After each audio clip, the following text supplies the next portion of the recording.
Welcome to Nimmin Live, the #1 place on the internet to learn about YouTube, network with other content creators, and have an awesome time doing it. My name is Nick, and today we are answering your YouTube questions. But if you are watching this on the replay, I want to let you know we put timestamps down in the description and at the bottom of the YouTube player, so you can quickly jump to anywhere in the stream that you want to go to. Or you can sit back and learn a ton about YouTube, because this entire thing is driven by the questions that are asked from YouTubers during the stream today. So when I say we are going to be answering your YouTube questions, I mean myself and my brother from the same mother, D. What is going on, ladies and gentlemen? Hope you had an awesome week. And just to let you know, we are experiencing some technical difficulties here on the other side of the world at 9 p.m. Thailand time. Yep, 9:05. 9:05 Yep. Thailand time. We have some audio issues that I will be fixing throughout the stream. We have some internet issues acting up, and we have a microphone acting up. But live happens, and the show must go on. Absolutely. So I hope you had a great week. At least we have audio. At least we have audio. At least it's working. At least the internet's on. There are people in the world right now that don't have audio. They don't have audio. Yeah, that's true. That happens. There are people in the world that don't have audio. Yep. They might have cameras, 8K cameras perhaps. Yep. They don't have audio. They don't have audio. Yeah. Think of the people without audio. Yeah. Right. Wow. Yeah. You gotta go. This is a disaster. So when we're answering your YouTube questions, if this is your first time here, all you have to do to participate, if you want your question answered, is we have a form that is free to put your question into down in the description. And for those of you that are here in the live stream, I'm going to go ahead and drop that in here for you as well and pin it to the top of the chat, because I meant to do that here before the stream. Boom, here we go. And all you have to do is, if you have a question about anything it is that you're doing on YouTube, you can put it into that form, and we will get it answered on the stream today. So with all of that out of the way, I do want to let you know, actually, I can't do that because I can't hit the switcher. So I'll do that here in just a little bit after we get through this first question here. But actually, we're going to go ahead and get into some YouTube creator news. Now for YouTuber news. Okay, so today's YouTube creator news isn't really that much, if I'm being straight with you. So typically there's like a list of things that we talk about, and it's like, hey, YouTube's doing this and YouTube's doing that and YouTube is doing this, and they say I keep going in and out. D, probably the cloud lifter. Probably undo the cloud lifter.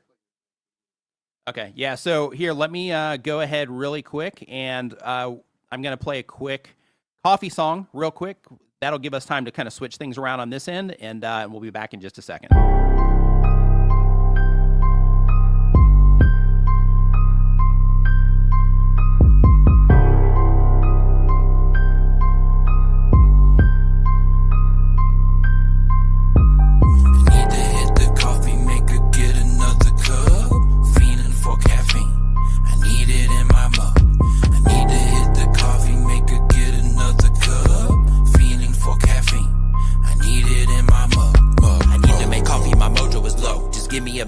Get me a Joe, I'll be getting my fix in my kitchen, but look at the logo, the plug for the show. Whoa. It don't matter the flavor, I'm gonna get haters. A cup or a pot of the gold, I just need you to hold for a little bit longer. This song ain't a joke, it's a banger, you know or you don't. You will hang or you won't, but this thing isn't stopping till it's at the top. And I go back upstairs, man, I hope I don't drop it, I know that it's hot. It might seem one's enough, but apparently not. Take a cinnamon shot, mix it up on the spot. Give it a try, you might like it a lot. Need to hit the coffee maker, get another cup. Fiending for caffeine, I need it in my mug.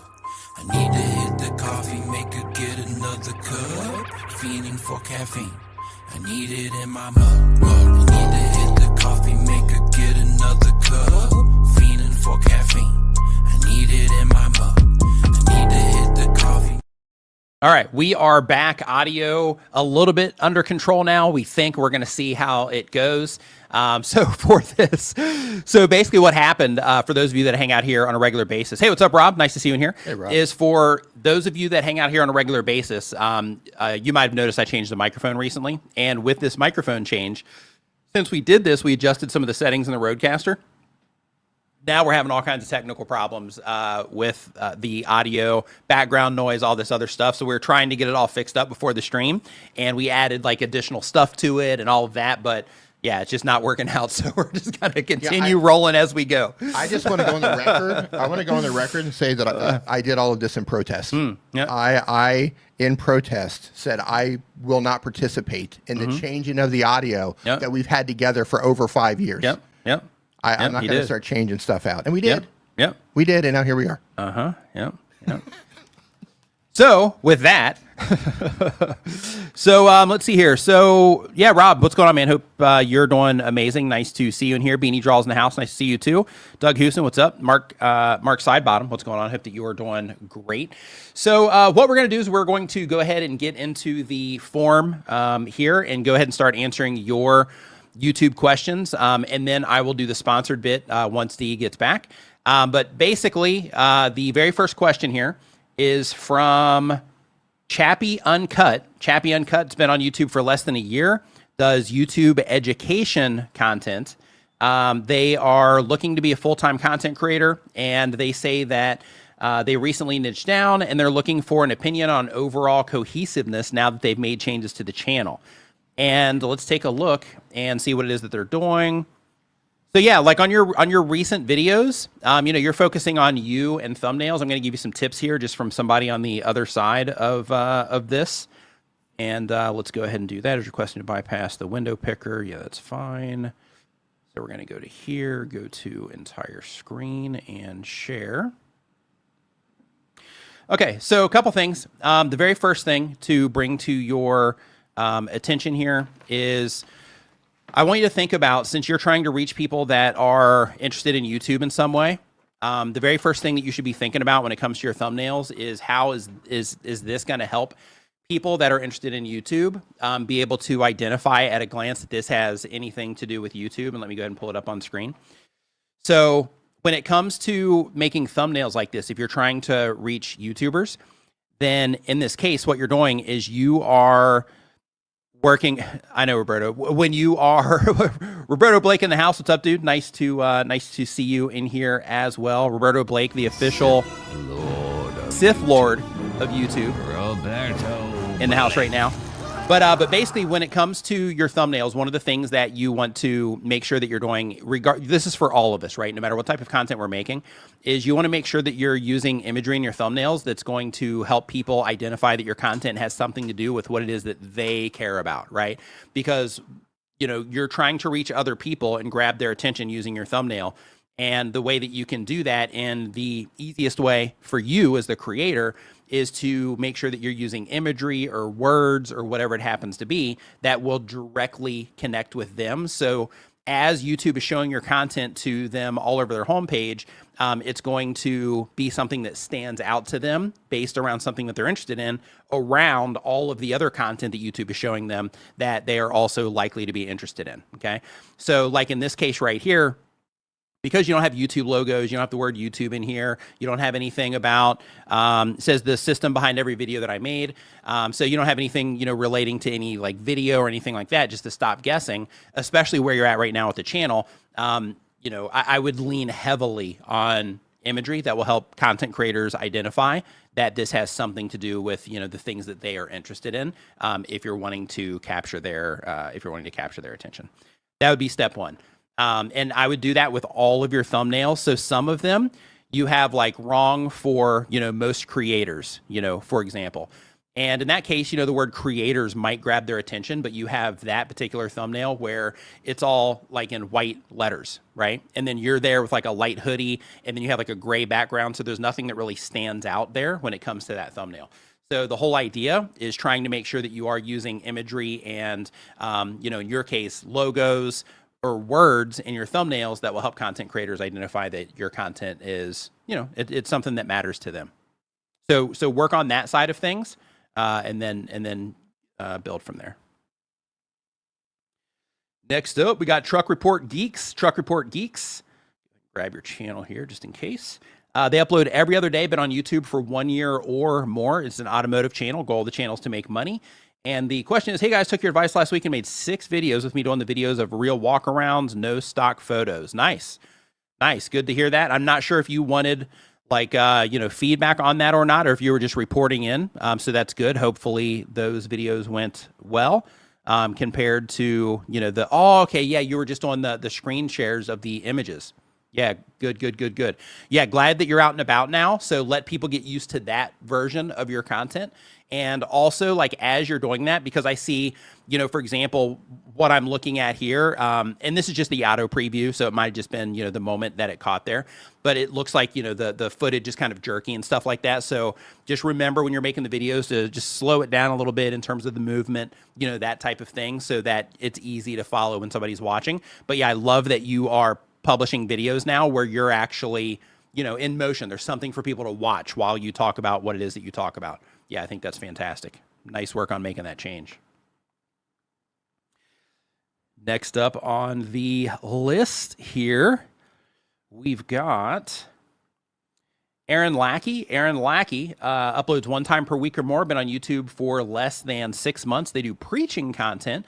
Goal of the channel is to teach others. And the question is, 2 weeks ago, I had you look at my thumbnails and gave me advice. I applied those tips and was wondering what you think. I don't remember, like, when we pull up channels, because we look at so many of them, plus I look at channels when I'm not, you know, live streaming, and we have Tuber School where I'm looking at people's channels every day, almost every day, and, you know, so there's like a lot of channels that I look at over, you know, a period of time. So unless there's something that really stands out, I probably won't remember the very specific change that, that we mentioned to make, or that we said to make. But I do remember this Valentine's Day image, though. So yeah, so yours is one of those to where I do remember, you know, one of the images on here, but I can't remember the specific advice. But it does look like you are leaning on religious imagery, which is definitely a plus, because with the religious imagery, that's going to help people, you know, just quickly identify that it is, you know, something about that. And in addition to that, right now, just as a heads up, and I'm not gonna pull it up, but just as a heads up, like, your thumbnails are pretty wordy, and you know, and I'll pull it up anyway. Let's just go ahead and just show everybody, because this will be helpful if somebody else is doing this also. So right here, if you look at this thumbnail, right? So here you have like a crown in here, which may or may not, yeah, I mean, it is religious imagery, but would it stand out as religious imagery? Not sure, but some of these others do. But one of the things I want to bring your attention to here is this. And it says, How to Celebrate Purim, a guide for Christians, which is the same exact thing that you have in your title, right? So when it comes to the text that you're using on thumbnails, here's something that I want to bring to your attention. You can probably already see it right now with how small the thumbnail is here in terms of your view of it through the live stream. Because right now, in my view, it's already difficult to read, and it's still, you know, at a decent size here on YouTube. But if we open this up and then we make it small, right down to like suggested video size, the imagery is hard to make out, and the text is pretty much not readable at all. So because of that, when you are adding text to your thumbnails, make sure that you are making the text big, bold, easy to read, and try to limit the amount of words that you have in your thumbnail as well, so that everything is easy to digest at a glance.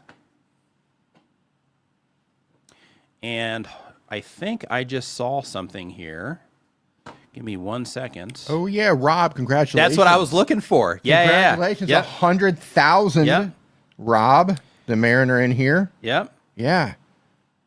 Let's see here. Yep, 101,000 subscribers. Congratulations, go. Rob. Yeah, look at that. Yep, 101,000 subscribers on YouTube. Congratulations, high five and fist bump to you. Yeah, man, that is no easy My man. task. Yep. Hopefully they don't ship your play button to a sibling, if you have a sibling, because What's that supposed to mean? I don't know.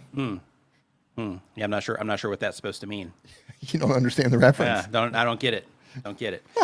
Yeah, but congratulations, man. Awesome. Welcome to the Button Club. Yep. The Button Club. Mm-hmm. So next up on the list, and by the way, if you are just joining us, we're pulling questions from the form that is linked down in the description. It's also linked at the very top of the chat. If you're watching this on somewhere that is not YouTube, you can get to that same exact form by going to nicknimmin.com/ask, and it will redirect you. It'll redirect you there. Oh, and also, by the way, with Roberto being in here, I don't know if he's still in here or not, But I forgot to mention that Roberto, just in case you guys, for those of you that, might not have ran into Roberto yet, he's the author of this book called Create Something Awesome that helps you, learn how to monetize what it is that you're doing on YouTube. So you can get this on Amazon if you just look for Create Something Awesome, or if you look for Roberto Blake, it'll lead to him as well. But make sure that you check that out if you are reading books about YouTube. All roads lead to Roberto. They do. They do. That's a Yeah, it's not Rome, it's Roberto. that's right. All roads lead to Roberto if you are on social media. They do.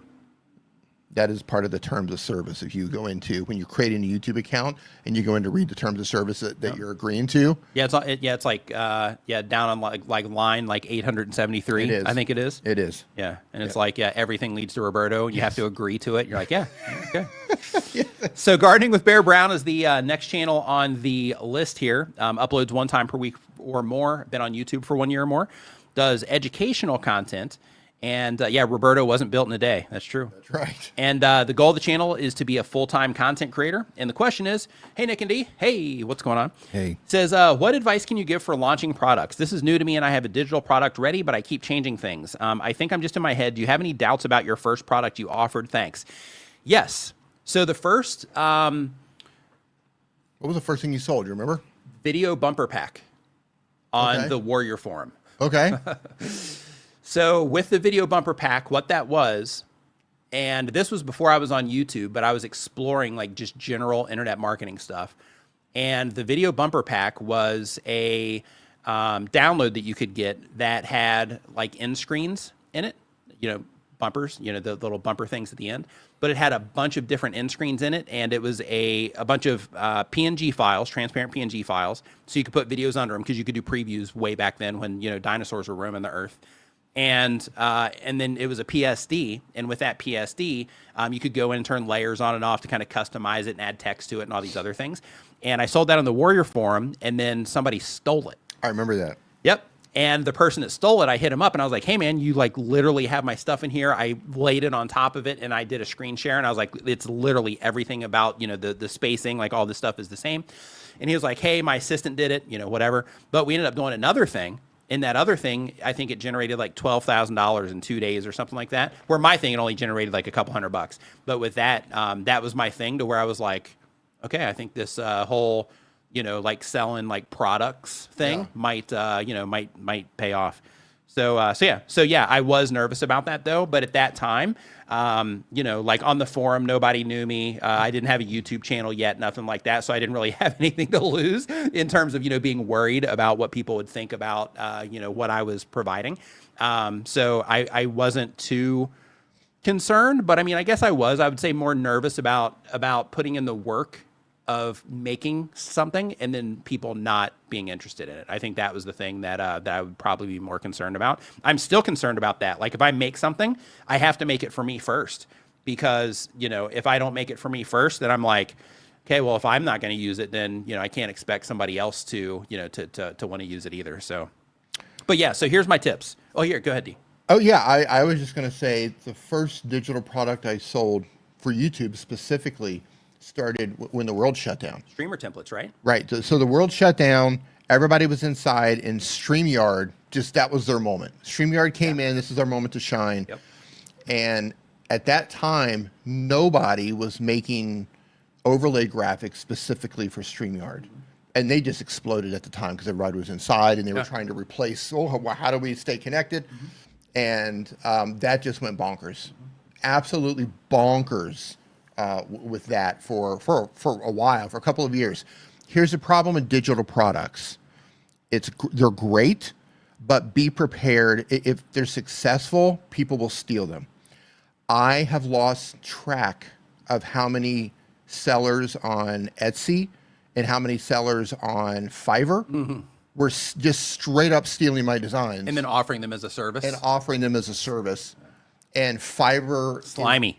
Fiverr is really difficult. Like you can just say this person just keeps and you're sending them DMCA takedown notices. You're letting Fiverr know, and they just they'll say, okay, well, we'll remove these, and then like 2 days later they'll bring something right back. Fiverr is absolutely terrible about protecting your work, so be prepared.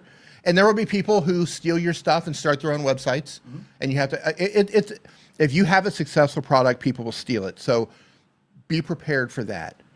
And you have to balance how much time you want to put into taking that stuff down versus how much time you want to spend making new products and making your products better. So it's a balancing act, because you can get to the point, and this is where I got to. I got to the point where the juice wasn't worth the squeeze, to where I was spending so much. I love that phrase. I don't know why, but I love the juice is not worth the squeeze. Love that phrase. It fits in almost every scenario. Yeah, it's good. Because every now and then, the juice is damn worth it. Yeah, it's like, oh yeah, totally, yeah, totally. Every now and then it's worth it. Yeah, but good. in that case, you have to figure out, okay, I'm spending so much time trying to take this stuff down that it's distracting me from making new things and focusing on the things that are going to improve my life and improve my products, et cetera. So just understand, people are going to steal it if it's successful. Part of the game. Take the biggest ones down. Don't worry about the small ones. And make sure to keep an eye on Etsy, keep an eye on Fiverr, because that's probably where it will show up first. So in terms of bringing attention to the things that you have.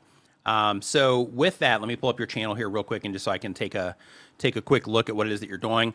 So I'm not sure if your, the product that you're creating is, directly related to gardening in your case. If it is, then in that case, you're very well positioned to just go ahead and jumpstart it. So one of the things that, because I've been building apps and stuff. So one of the things with that is I've been hanging out in a lot of like the app groups and Chrome extension groups and things like that on Reddit. And one of the hardest things for people is people are like, how do I get like the first person to use it? And with you being a content creator, you're light years ahead of a lot of people, because as long as the thing that you made is in alignment with your audience, then you can just jumpstart it that way. So, you might get your first user, or you might get your first, 1,000 users, depending on, how people respond to the offer or the thing that you made. But, you are very well positioned as a content creator. So here's what you should do. One is make a video about that thing for your audience. Like in my case, that was like the worst video I published on my channel in years. And with that one, people still watch the video though. I think I might have had maybe a little bit under 3,000 people watch that video. So that spread awareness to like 3,000 people that thing's available, right? In addition to that, you can find subtle ways to bring attention to it in your content as well. You can talk about how you're using it. You can talk about how other people have used it. You can just do a quick mention in reference to it. Like one of the things that I'll do, for example, in my new creator app is I'll say something like, you can, let's say I'm talking about titles or something, or video ideas, and I can say like, I actually made an app to help you with that. If you struggle with those types of things, it's called New Creator. There'll be a link to that in the description, but anyway, and then I'll keep going, right? And by doing those types of things, it's just a little quick plug for it, and it just brings attention to it to people that might not know about it, and then those types of things will also do it. And then other things too, like here during this live stream, during the duration of this, we'll end up putting graphics on the screen that, bring attention to different things that we do and stuff like that. And all of those are, just great ways to, bring attention to whatever it is that you're doing. But one thing that I do want to mention is if you are going to try to, aggressively sell it, let me see if you are making shorts already. While you're doing that, I'll add to that. If you start selling products, if you're like, wow, people are actually buying this thing, and I don't know what it is. I don't know what it is you're selling, but if it's something that you can run ads on, learn advertising. I was running ads on Google for quite a while on that, trying to sell templates as well. So once you realize that I have a good product and people are willing to pay for this, then dig in and learn how to run ads on it, because that can scale things up as well. Yeah. Yeah. So like with your channel, I'm looking at your channel right now and you're doing shorts also. So I would definitely make some shorts content about it, and then make sure that you're posting those everywhere. So with vertical content, as you know, you can make it one time, you can post it everywhere. So because of that, make one video that is essentially your own ad for what it is that you have, but do it in a way to where it doesn't feel, kind of ad-like. Start with the benefit of the viewers, that kind of stuff, or lead into the product through, here's the problem I was dealing with, and then now this is how I solved that problem. And then make it once and then publish it on your YouTube channel, publish it on TikTok, publish it on Instagram. Even if you have to create new accounts to do this, publish it in everywhere that takes vertical content on the internet, every app that takes vertical content, publish it there. And then from there, anytime you make one of those videos, do that same exact thing to where you publish it, all over the place. And as a part of that, if you're not publishing your regular content there too, you can build audiences over in those places if you choose to. And then when you have something else to bring attention to, or you want to bring more attention to that thing, then you also have the audiences in those places as well that you can do it. So yeah, so those are fantastic ways to bring attention to the things that you're trying to do. And then of course, live streams are also great for that. If you have people coming and hanging out in your live streams, and it looks like your last stream was 8 months ago, which is perfectly fine, not a big deal. But that is a good way as well if you can, have people coming into your live streams. And by the way, that also, thanks for the reminder, Doug. I also want to remember, because we were a little bit weird when the stream first started today. You were weird. I was on point and I was focused trying to fix the problem that you created. But this stream is brought to you by Opus Clip, which is a clipping tool that you can use to take your long form content and clip it into short form clips that you can publish across the internet, so you can get more reach out of the same content that you're already making. They also have an amazing story mode tool to where you can type in stories and you can load them into their story mode tool, and it will make animations for you, and it makes essentially the entire video for you. And one of the fun ways that you can use this is you can actually use it for B-roll. So instead of making, just AI content, what you can do is you can upload your audio from your short, and then it'll make the video around your audio, and you can download that, and then you can turn it into B-roll. So then you can just have it filling in here and there in order to kind of break up the scene when you're, talking or walking or taking people through whatever it is that you're doing. So that is really cool. And in addition to that, they're actually having a contest, pretty big contest actually. Like a race? Yeah. So Chantel, she just put the link in here. Chantel, that's the wrong address. Oh, no, it's not. No, it's not. Sorry. That was right. Hold on. And I'm just going to drop a link to their YouTube channel, and Roberto's streaming over there later as well. But one of the last live streams that they did, they're talking about a contest that they're doing where they're giving away like 10 grand for the best short over there that you make with story mode. But on that one, it was streamed 8 days ago, and you can find that on the channel. And while you're there, hit the notify button for Roberto's stream that he's going to be doing here just a little bit later. Next up, we've got, hold on, let me make sure that I didn't skip somebody here with this one. Oh, yeah, but you can try Opus for yourself at opus.pro or opusclip.com, or you can go to tryopusnow.com if you want to hook me up with an affiliate commission if you decide to use it. So next question we have is from Unicorn Hypnotist. That sounds like a good time. That sounds like a party. Yeah, it does. It does. Sounds like a good time over there. Sounds like we're having a good time. The last time I was hypnotized with a unicorn, the Crazy stuff. Squeeze was worth the juice. Was it? It was. Let me tell you. So, sounds like it might be. So relaxing with nature and Nice, wildlife. it was a real nice evening. Real nice evening. It was a really nice evening. So relaxing with nature and wildlife is the type of channel, and the goal is to make money.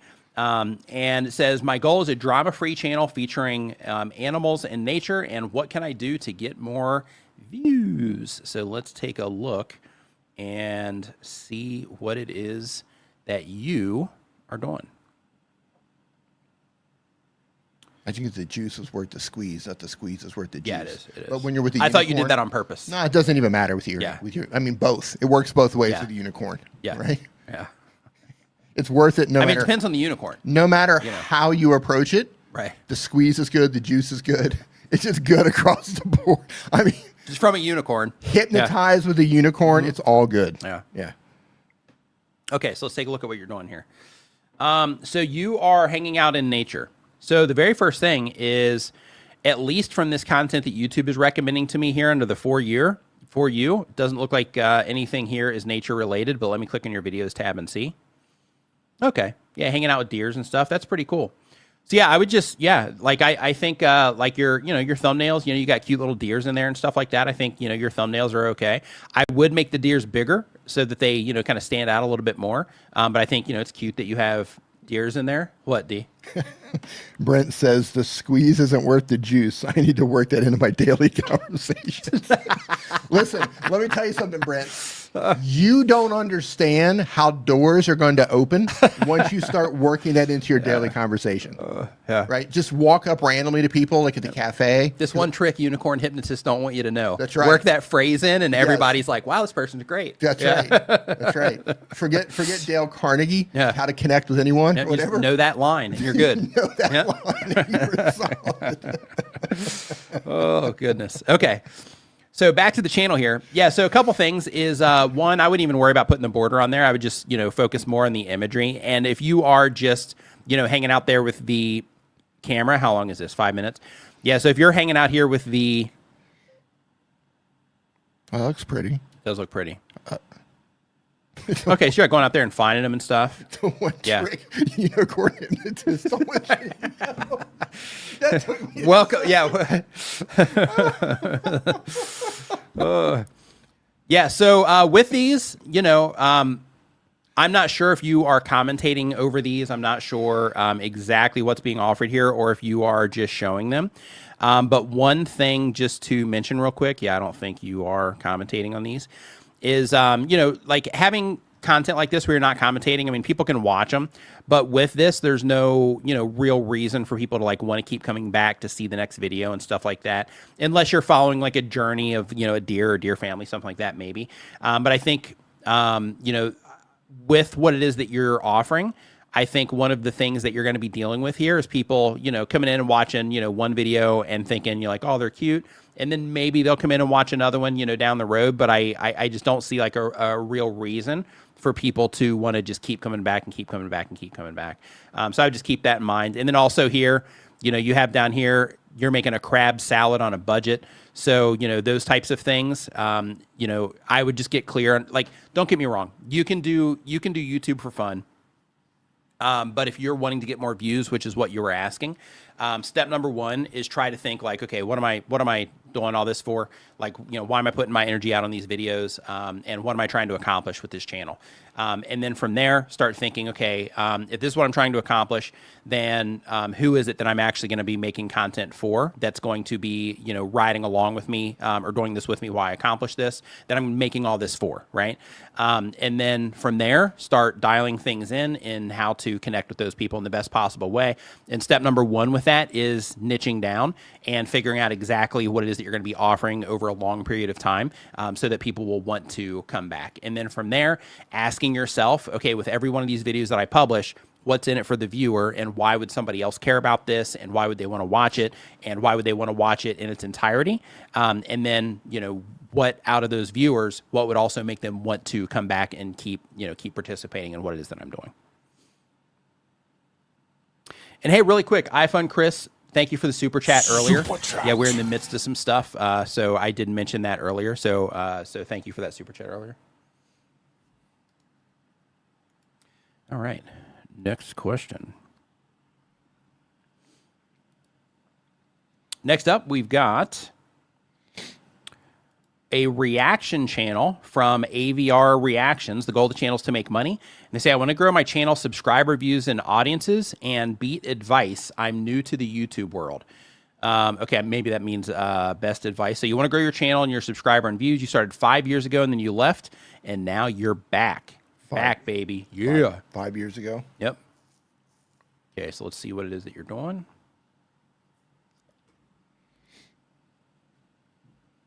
Hey, Amy. Hey, Tango. In the Hey, Amy. kitchen. Welcome to Saturday, everybody. Yep. Okay, yeah, I think we looked at this one last week. Yes, yeah, we definitely looked at this one last week, and then here you have, oh, so this is gaming. So you're doing reactions to games. Yeah, I can't remember if you were doing. Yeah, okay. So yeah, you're in a similar boat to the channel that I was just talking about.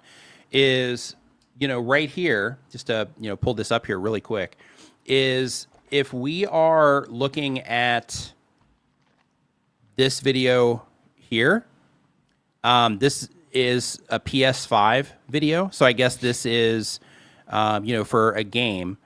And then you have this one here, which I'm not sure if it's for the movie or the game, but this one here is like, obviously a movie. This one's obviously a movie. So because of that, you're mixing up your audiences here. For right now, I mean, really, just in general, I would get more, hold on, my thing just went down. I would get more clarity on what you're offering here instead of just reacting to a bunch of different stuff. Here's what you want to think about when it comes to a niche is you need something for people to keep coming back into your channel, right? At some point, once your channel starts picking up momentum, and if people get attached to you as the creator, then that's where you open up and you can start, being like, hey, let me, try to make videos about this, or let me try to make videos about this and see if people will come in at the same rate that they do when I make these videos about these other things. That's where you experiment with that type of stuff. To get the momentum and to get the channel off of the ground, step one is to just get super clear on what it is that you're making and consistently make that. And the reason that you want to do that is because what's going to happen is when you consistently make that, then people start to see your channel as a resource for that type of content. People get to know you for that thing, and that gives you the opportunity to start connecting with the people that down the road, if you decide to start branching out and talking about other things, that some of those people will be the people that follow you on that journey, right? So the whole thing is, by niching down, you're basically creating content around things that you enjoy, obviously, but that content is also bait if you want other people to watch it. So because of that, when you are putting out bait constantly that those viewers enjoy and every single video is perfect for them, then you're increasing the likelihood of those people clicking on your videos when YouTube recommends it to them on their homepage, when it shows up in the suggested feed, the subscription feed, when it shows up in suggested videos. You're increasing the likelihood of those people responding to it. And when those people keep responding to it and they keep coming back to your YouTube channel, that tells YouTube that they continually keep enjoying your content, right? So because of that, the idea is to think about, okay, right now I just need to focus in and I need to, just make sure that I'm giving people a type of content so that they can count on me for that type of content. And then once I get momentum, once things get bigger, that's when I can start stepping out into like, okay, let me see if they'll enjoy this, like a PlayStation trailer instead of a movie trailer. Let me see if they'll enjoy this, gameplay of this game instead of this game. Let me see if they'll enjoy, this behind the scenes look at my life in addition to this other content that I'm putting out, right? That's when you do that kind of stuff. But first, you need to get the audience in there, and you need to get people that are continually coming back so that when you do make those decisions, or when you're running those experiments, I should say, that you have like a nice core audience of people to do that with, okay? So because of that, when it comes to niching down, you don't have to niche down super hard, I think was the question. But the idea is to make sure that you're just looking at your channel as a resource for a certain type of content that a certain type of viewer would be interested in and find some type of value out of. And then you just give them that over and over and over again. And then you try to figure out how to do it better for them and how to get them to respond better by learning what it is that they enjoy so that you can offer that to them as much as humanly possible, right? Because what we are as content creators is like, we're making content about things that we love, but at the same time, we're service providers of sorts, right? Because we're making a product, we're making an experience for people. It could be an educational experience or an entertaining, experience, but we're making these experiences for people, or utility experience, right? Like a sleep channel or something. But we're making these experiences for people, as a service of sorts. And, just like, specialty stores, like you want to keep people, coming back to your channel because they can start to depend on you for that very specific type of content.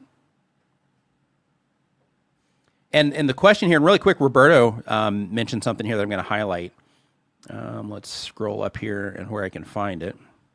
Yeah, he says a niche is not a prison. It's clarity on who your community actually is. Yep. Yeah, and even with that too, like one of the awesome things about spending the time learning who it is that you're making content for, or really designing who it is that you're making content for, the coolest thing about that, in my opinion, is once you know that, then you can start, building around that. And you can start saying like, okay, so, if I'm making content for these types of people, then in that case, you know, I can give them movie reviews. Like let's say in your case, if you were to double down on the movie review content, then you can say, okay, I'm proving they're into movie reviews because, you know, they're watching these movie reviews. So because of that, as I'm, you know, building that audience up, I'm going to stay in the same lane, but just take one step over. And that one step over is going to be, let me see, because these are movie enthusiasts and movie lovers, and I understand that about them. So let me see if I do a reaction to, you know, like if you're doing a movie review, then that's where you drop in maybe like a trailer review or maybe a opinion piece on your thoughts on the movie after you saw it or something like that.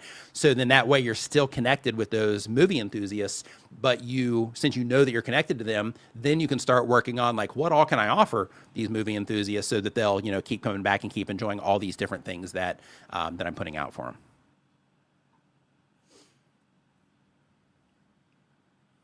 Okay, next up.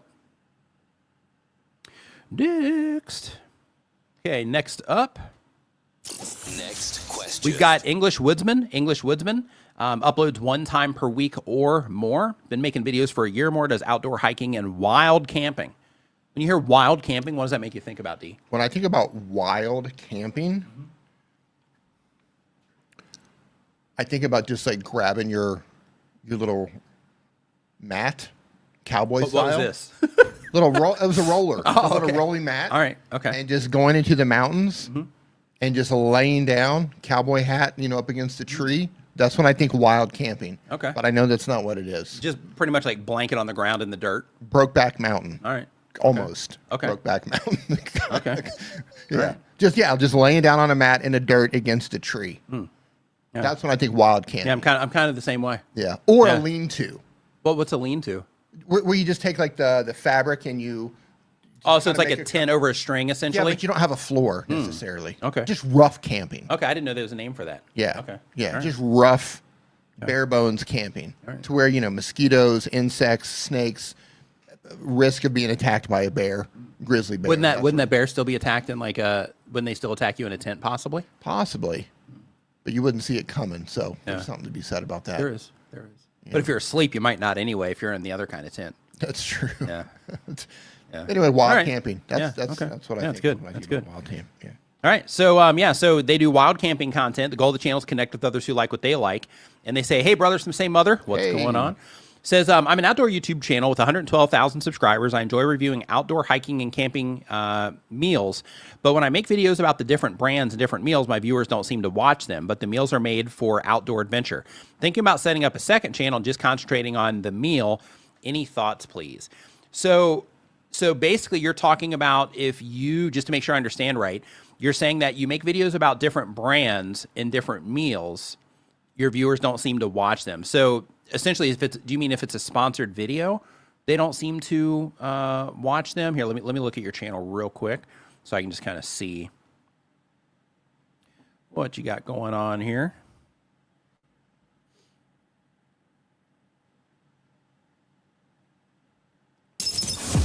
If you're enjoying the show, remember to give it a thumbs up and share it with a friend right now.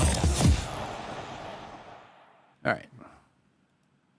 So let me pull this down here a little bit. There we go. Got to fill that out a little bit. Okay, so when you make videos about camping, food and stuff, they don't seem to... Okay, so they enjoy the survival stuff, some tent testing. The tent is back. Camping in the rain. Okay, I see what you're saying. Let's go back to some more food here. Disaster. Ooh, 2.3.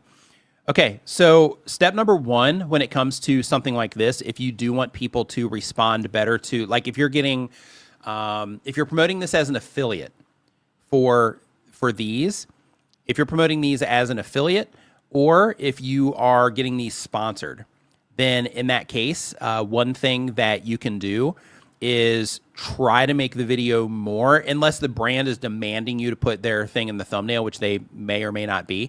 If they are, try to not let them, do that. But instead of making it like this, if you know they respond well to the tent content, then in that case, blend these into that tent content to where you're talking about this and then you wake up. after that next day or whatever, because these are long videos and you have the time in these videos to insert these types of, mentions. So within this video, about 3/4 in, you could have a thing where you wake up, because it looks like here you're at like a, sunrise anyway. You wake up, you get out, and you make this meal, or before you go to bed or whatever, and you just make like a subtle mention out of it instead of making a full dedicated video about it if they don't respond well to this. So if you are, getting these as sponsored pieces of content, then I would try to work them in that way instead of doing this, since your viewers don't seem to respond to that, as much. Same thing here. And since people do respond so well to this, you can use this as the thing that they keep coming back for, but then work these other things that you're trying to bring attention to, possibly for income, either as a brand or as an affiliate. Work these types of things into these videos in a way so that it feels like a natural part of the content. You're still going to have to disclose that it's sponsored, but when you work it into the content versus making a dedicated video about it, it'll feel more organic to the viewers, right? And then they get to enjoy your content, have the quick mention, and then enjoy the rest of your content. And then that also gives you the opportunity to show them, how it actually works in the actual real life setups that you're doing and stuff like that, which you might do in the dedicated videos. But if you make it a part of the thing that they keep coming in for, then everything's going to fit together in a lot more organic way, and that would save you the time and effort of having to, continually publish to both YouTube channels if you create another channel. Now, with that said, if you're like, you know what, I've got the time, I've got the energy, no problem with making content for both channels. Then in that case, having another channel where you do feature additional products gives you more opportunities.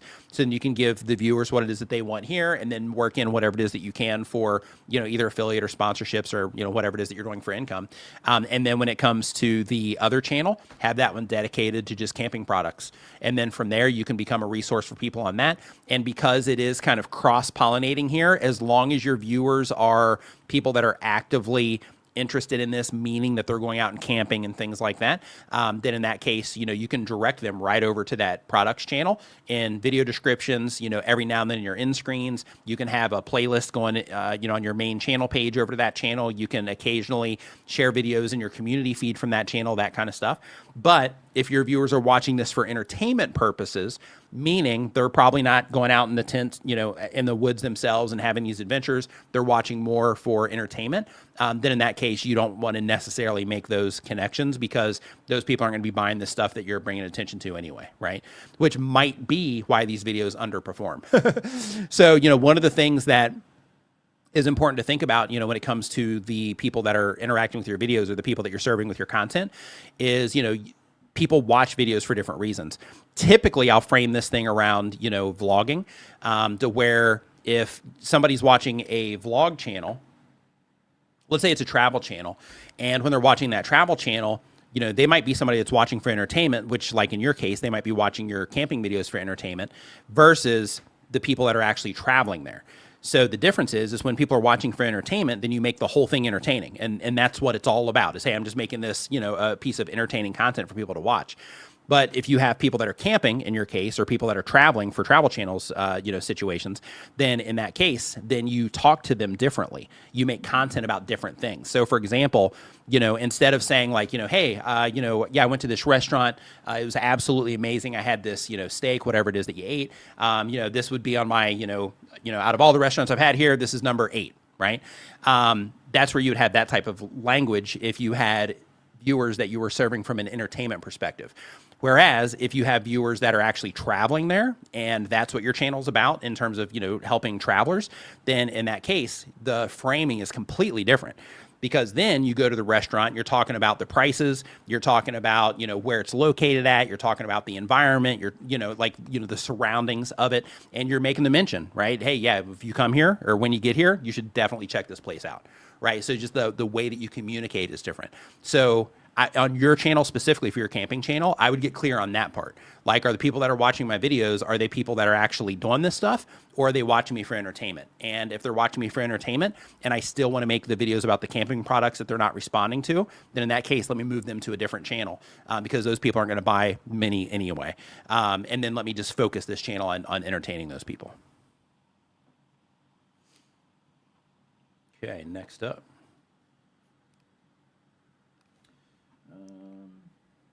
Next on the list, we've got rolling on 3 wheels. That sounds fun. Like I'm hooked already. Let's see what's going on here. So they do motorcycle content. The goal of the channel is to connect with others who like what they like. And the question is, are AI generated thumbnails better? Interesting question. So really interesting question. So thumbnails that people respond to are better. In some cases, those are handmade. In some cases, those are screenshots. In some cases, those are AI generated thumbnails. And it really just depends, right? Like just because something is AI generated doesn't mean it's good. Just because something is made by hand doesn't mean it's good. You know, like one of the arguments that people have around AI is they talk about AI slop on YouTube. But in reality, you know, there's probably a lot more human slop on YouTube than there is AI slop, right? In terms of just people uploading content and they're, you know, like it's just not, you know, like just stuff that people, you know, just aren't interested in. Just like some of the AI content that's, you know, being uploaded. So when it comes to thumbnails, it's exactly the same.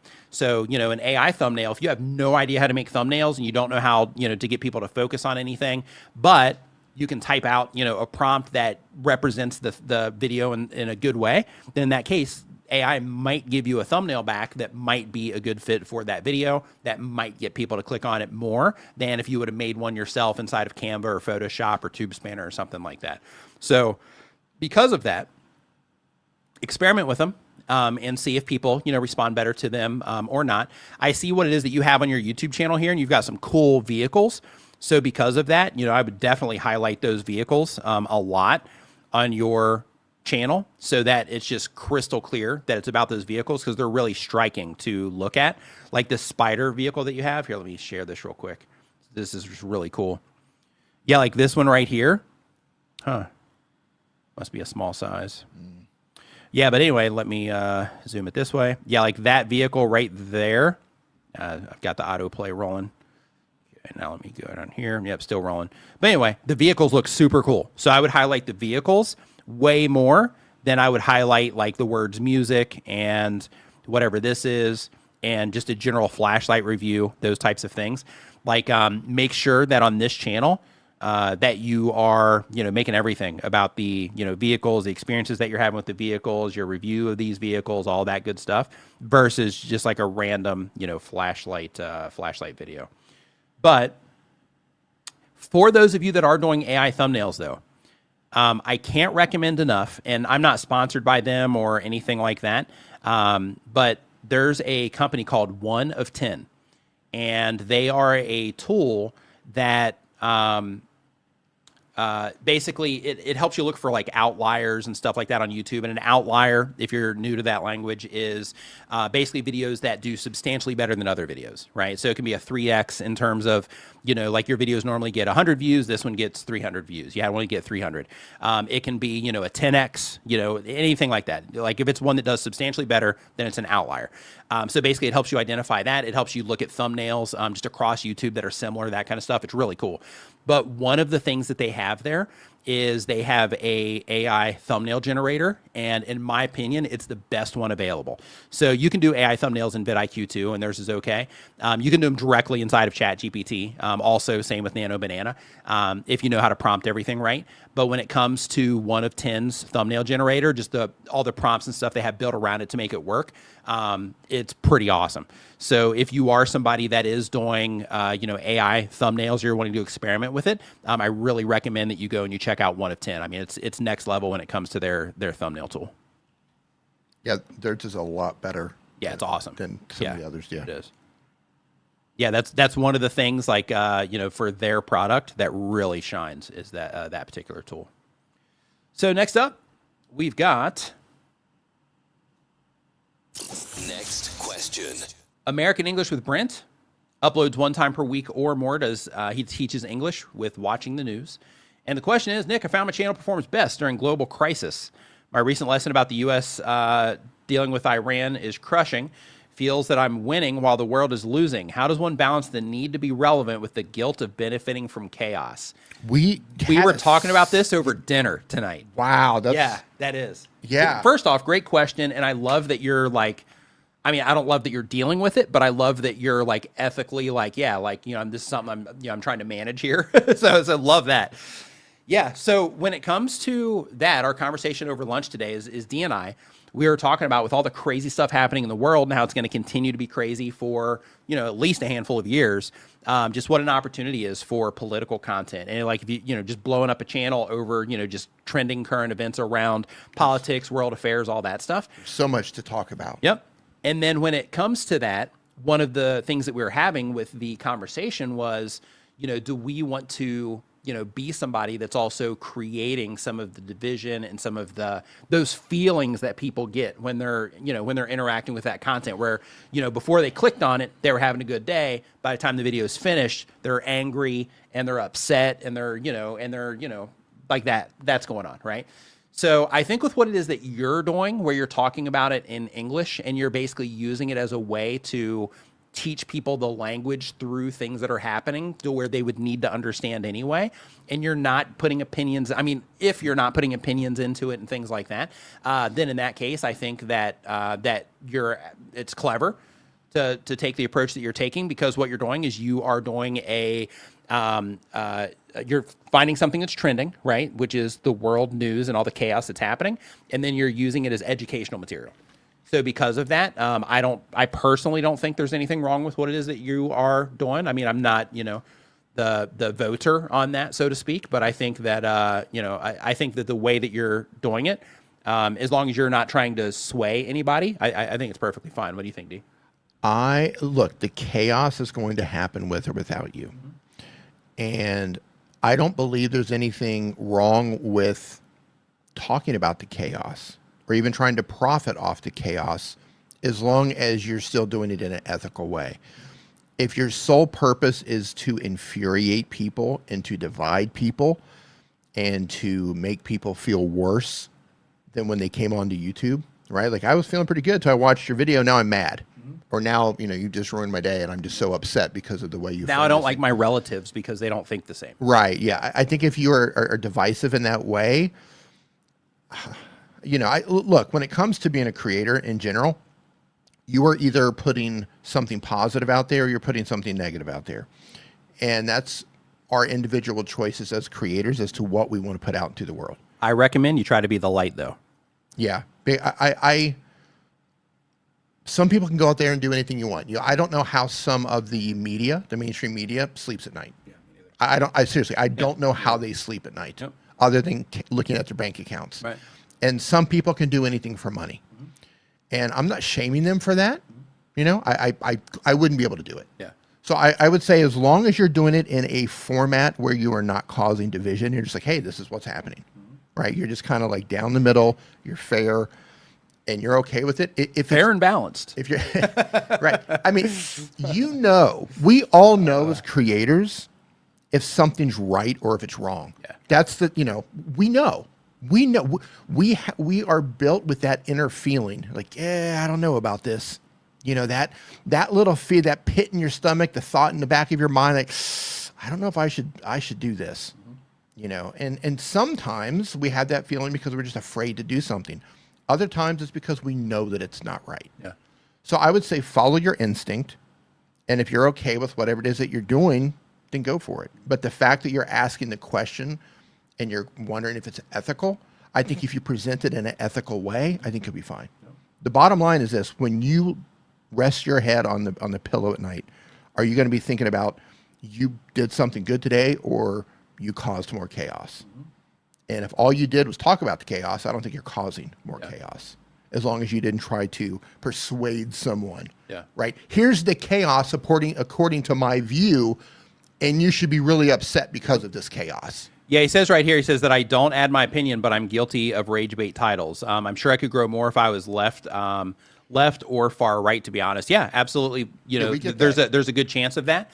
And the reason for that is because your triggers in terms of the framings that you can use for your titles and just your overall packaging just go through the roof when you pick a side like that. They're emotional. Yeah. When you can attach your titles or the packaging to an emotion, you're going to get more clicks. You're going to get more views. But that's where you have to be careful. Yes. So even if you do use that to bring them in, I would still try to deliver things in a way that you feel okay about it. Yep. Like, listen, man, you're an adult. You know if you know which line you're on. You know if you're treading into a certain territory, and you need to be careful because if you're It can be alluring. Yes. If you tap in. Oh yeah, those rage bait titles are working. What if we start being a little bit divisive here? Yes. Yeah, let's try that. Yeah, totally. Yes. Yeah. Well, the titles are working really well, and this channel is taking off. What if I leaned a little bit more to the left? Or what if I leaned a little bit more to the right? Or what if I started throwing people under the bus on a regular basis? I can make more money. Yep. More people are watching. More people are buying whatever it is that I'm selling. Right? Yeah. $1 billion. Right. So that's what you need to be careful of. But since you're worried, you're not worried, but you're asking about ethics. Yeah, you're thinking about it. Yeah. You're thinking about Good, it. man. So I trust you're going to do the right thing. And I'm not going to fault you either way. Listen, like I said, you're either going to put something positive out there or you're going to put something negative out there. But at the end of the day, life is hard. You do what you got to do, man. As long as you're okay with what it is that you're doing, do what you need to do. But I hope you try to put something positive out there. Right. Next up on the list, we have watching Nimmin Casual Live. Opinionator. Oh, that sounded great in my earphones. Did it? It had lots of Oh, panning. the panning and stuff? Yeah, that's great. Good. Yeah, Roberto, right here, he says, emotional triggers drive views, and unfortunately, it's addictive and profitable. When people say long form is dead, I point them at the news and commentary channels. That's where the views went. Yeah, people get caught up in that. That's what I'm saying. The emotion, the absolute rage bait, and the framing that goes around this. You got to be careful with that. But it is people are we're drawn to that. Moth to the flame. Yep. Sort of a situation. Drama. Next up, we've got Casual Opinionator. Casual Opinionator is getting ready to start their channel. The type of channel is going to be a hypothetical scenario fun channel. They'd like to talk about stuff sometimes, mostly random hypothetical scenarios. They haven't figured it out yet. And the question is, before I ask the main question, I want to ask which name sounds better because I'm thinking of changing my channel's name. Do you like Agent Casual or Casual Nonsense? Casual Coolness or Casual Realness? D, go. Agent Casual, Casual Nonsense, Casual Coolness, or Casual Realness? Besides casual, what are they talking about? Just random stuff, it seems. Yeah, I wouldn't do casual coolness. Casual stuff. Hypothetical situations. Okay, so besides coolness, what's the other one? Casual nonsense? We have And Casual what? Realness, Coolness, Nonsense, and Agent Casual. I would go with nonsense or agent. Yeah, I think Agent has a little bit more punch to it. Yeah. Yep. Yeah, agent has a little bit more punch. Yep, I to think it. Nonsense discredits you, right? Because it makes it seem like, like if your channel name is Nonsense, it kind of, it kind of suggests that you think what you're doing is nonsense. So agent. Yeah, I'm agent on that. And I'm going to go back before we move on here. Home Raptor Repair says something that I do agree with. Hold on really quick. And the rest of this question is I literally thought of these as I went. I don't even have questions yet. Now I don't know what to ask. How do you decide what the first video to make should be about? So when it comes to your first video. They just made those up. Yeah. So when you Kick him out of the chat. So with your first videos, just make sure that you're making videos about things that you care about, and that if you want other people to watch them, make sure that you're also making videos about things that other people care about, and then build from there. Yeah, I wanted to highlight this because this is back to the ethical side of making content, and he's right here. Have a strong opinion on something. Listen, when you draw the line on something. Great for branding. It's great for branding. It's absolutely good. Yep. And I think you should have strong opinions on things depending on the type of content that you're making. Like, for example, we make content about YouTube, and we have very strong opinions that YouTube should add tagging to the mobile experience. So that when you guys are hanging out in the live streams on a mobile device, you can tag each other without having to make a big deal out of it, without having to type everybody's name out all the time. Yeah. Have those strong opinions. You still don't have to go down the lane of being super divisive in terms of, left versus right, but you can have strong opinions. Yeah. People latch onto that stuff. Like, yeah, I think exactly like that person does. Yep. Took the words right out of my mouth. Yep. I will follow you anywhere, Forrest Gump. Yep. Okay, Jen A. Okay. So next up, we've got Explore Norway. Uploads 1 time per week or more. Travel advice for Norway. And the question is, this is a long one this time, says, I just made a video for a customer. The video went above all expectations with 7,500 views in 6 days and 23,000 on the Instagram reel. And that's for a really nice destination. The retention on the video is normal until the point I start explaining the customer's products. It's basically how the viewers can book a tour to experience what they've been watching for the last 7 minutes. I hate when products are pushed on me, so I tried to make it as smooth and organic as possible, but still the retention falls much quicker than before the sales pitch starts. The customers mentioned in the first 15 seconds of video that they're sponsoring it. What is the best way to integrate the customer's product into video, and when shall it be shown? So in your case, if the whole point of the video is, hey, we're showing them all these, destinations, and then now we are doing it, now we need a call to action to get people to book, then in that case, I think that what you're doing is fine because you had 7 minutes worth of content before you actually dropped the brand mention in there. So because of that, I think the way that you're doing it is okay. And just keep in mind when it comes to, brand mentions on YouTube, in most cases, you're going to see a dip. Like as soon as you start trying to sell something, everybody's detector goes off and it's like, uh-oh. Everybody's defenses go up. That's what I meant, not detectors, but everybody's defenses go up and they're like, whoa, hold on, wait a minute. I'm here to enjoy myself, not buy something, right? So because of that, that's a normal, thing when it comes to YouTube. But when it comes to, like with that one, because you're trying to get them to book the call. So if you turn it into a pitch, then in that case, it'll probably be a different result. Like if you do this again, instead of saying to do this, or to go to these destinations, all you have to do is go to this website, blah, blah, blah. Try reframing it around yourself maybe, or another person in the video, to where once you get to that part in the video, you say something along the lines of like, okay, so, I'm going to pick one of these locations. I'm going to book it right now. So I'm going to go to this website here. I'm going to do this. Then I'm going to do this, maybe talk to your friend for a second, to kind of take away from that thing that you're doing. And then, come back into, the video again. Okay, now, I'm going to go through this. I'm going to, book these things, or, call this number, whatever the thing is, but make it more about the experience that you're having and see if, the response is any different there. But with all of that stuff said, and by the way, I have to mention this because it's such a cool thing. And I swear this is not that question was not a setup for this. It sounds but like I just want to share this with you because it's such a cool thing that was created. It totally Defenses. Are your defenses up? Right. Totally sounds like a setup. But basically, the whole thing is to make it about they're still following your experience. Like we've got all these cool places, and then they follow your experience to see your process of you going through that. So it's not you go do this; it's I'm going to do this, and then the people that are aware enough, they'll follow that process, if they're interested in that. And then at the very end, that's where you can have a hard call to action for them to, to follow the same steps or whatever. But when it comes to the video itself, if the goal and purpose of that video was getting people to convert, and if people converted, then it's okay if you got 7 minutes of watch time and then people started leaving the video because they were going to take that action on that thing. Because it could be that it was the pitch, and it could also be that people started saying like, oh hey, some of them started saying, hey, let me go and check this out, right? So because of that, when you're publishing videos for different goals, then sometimes you're going to have a part in the video where people are going to need to leave that video, or you're going to need to say the message that that you need to say, and then people are going to leave during that time, right? So the reason I mentioned that is because in my brain, you're asking about the viewers, and I was gonna say that thing that I just said about your goals for the video, and it helped me remember. I shared a video in my community feed. I think it was yesterday or the day before. Who here knows the YouTube channel Primal Video?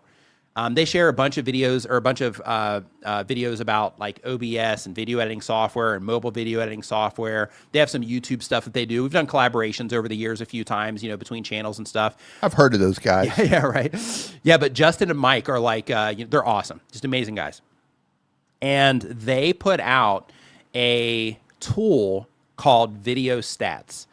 And what this tool does, I'm just going to share this here real quick, and they didn't ask me to do this, but I'm just bringing attention for people like Explore Norway. If you're using YouTube for business, this is awesome. So basically what this does is if you can track conversions all the way through, then what this does is this allows you, it's called View Stats. If you go to viewstats.ai, what it does is it allows you to track your conversions all the way through. So if you have products that you sell, then you can add the links in here, and you can add QR codes, everything.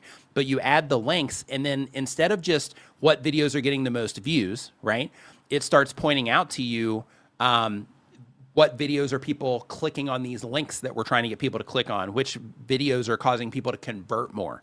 So an example that he gave in that video was in the video that I shared in my community feed that you can check out. The video, he was sharing one of his OBS videos that had tons of views on it, but it didn't get any clicks for, what drives their business. And then he shared another video that didn't have, remotely the same amount of views on it, much, much, much lower views, but it had a much higher click amount coming from that video and a much higher conversion coming from that particular video. But the video that I shared in my community feed from them is basically just talking about, the importance of, if you're using YouTube for income, the importance of making sure that you're making the right decisions, and that views aren't always, the only path to be able to, accomplish those goals. So I just wanted to bring attention to that really quick for those of you that will find value in it. Okay, so next up, we've got Glimmer of Gabby. They upload daily. They're a vlogger. The goal of the channel is to make money. They've been doing it 10 years now. And they say, how to get my watch hours up? I've been stuck at 1,000 for 2 years. Okay, let's see what you're going on. See what you got going on, Gabby.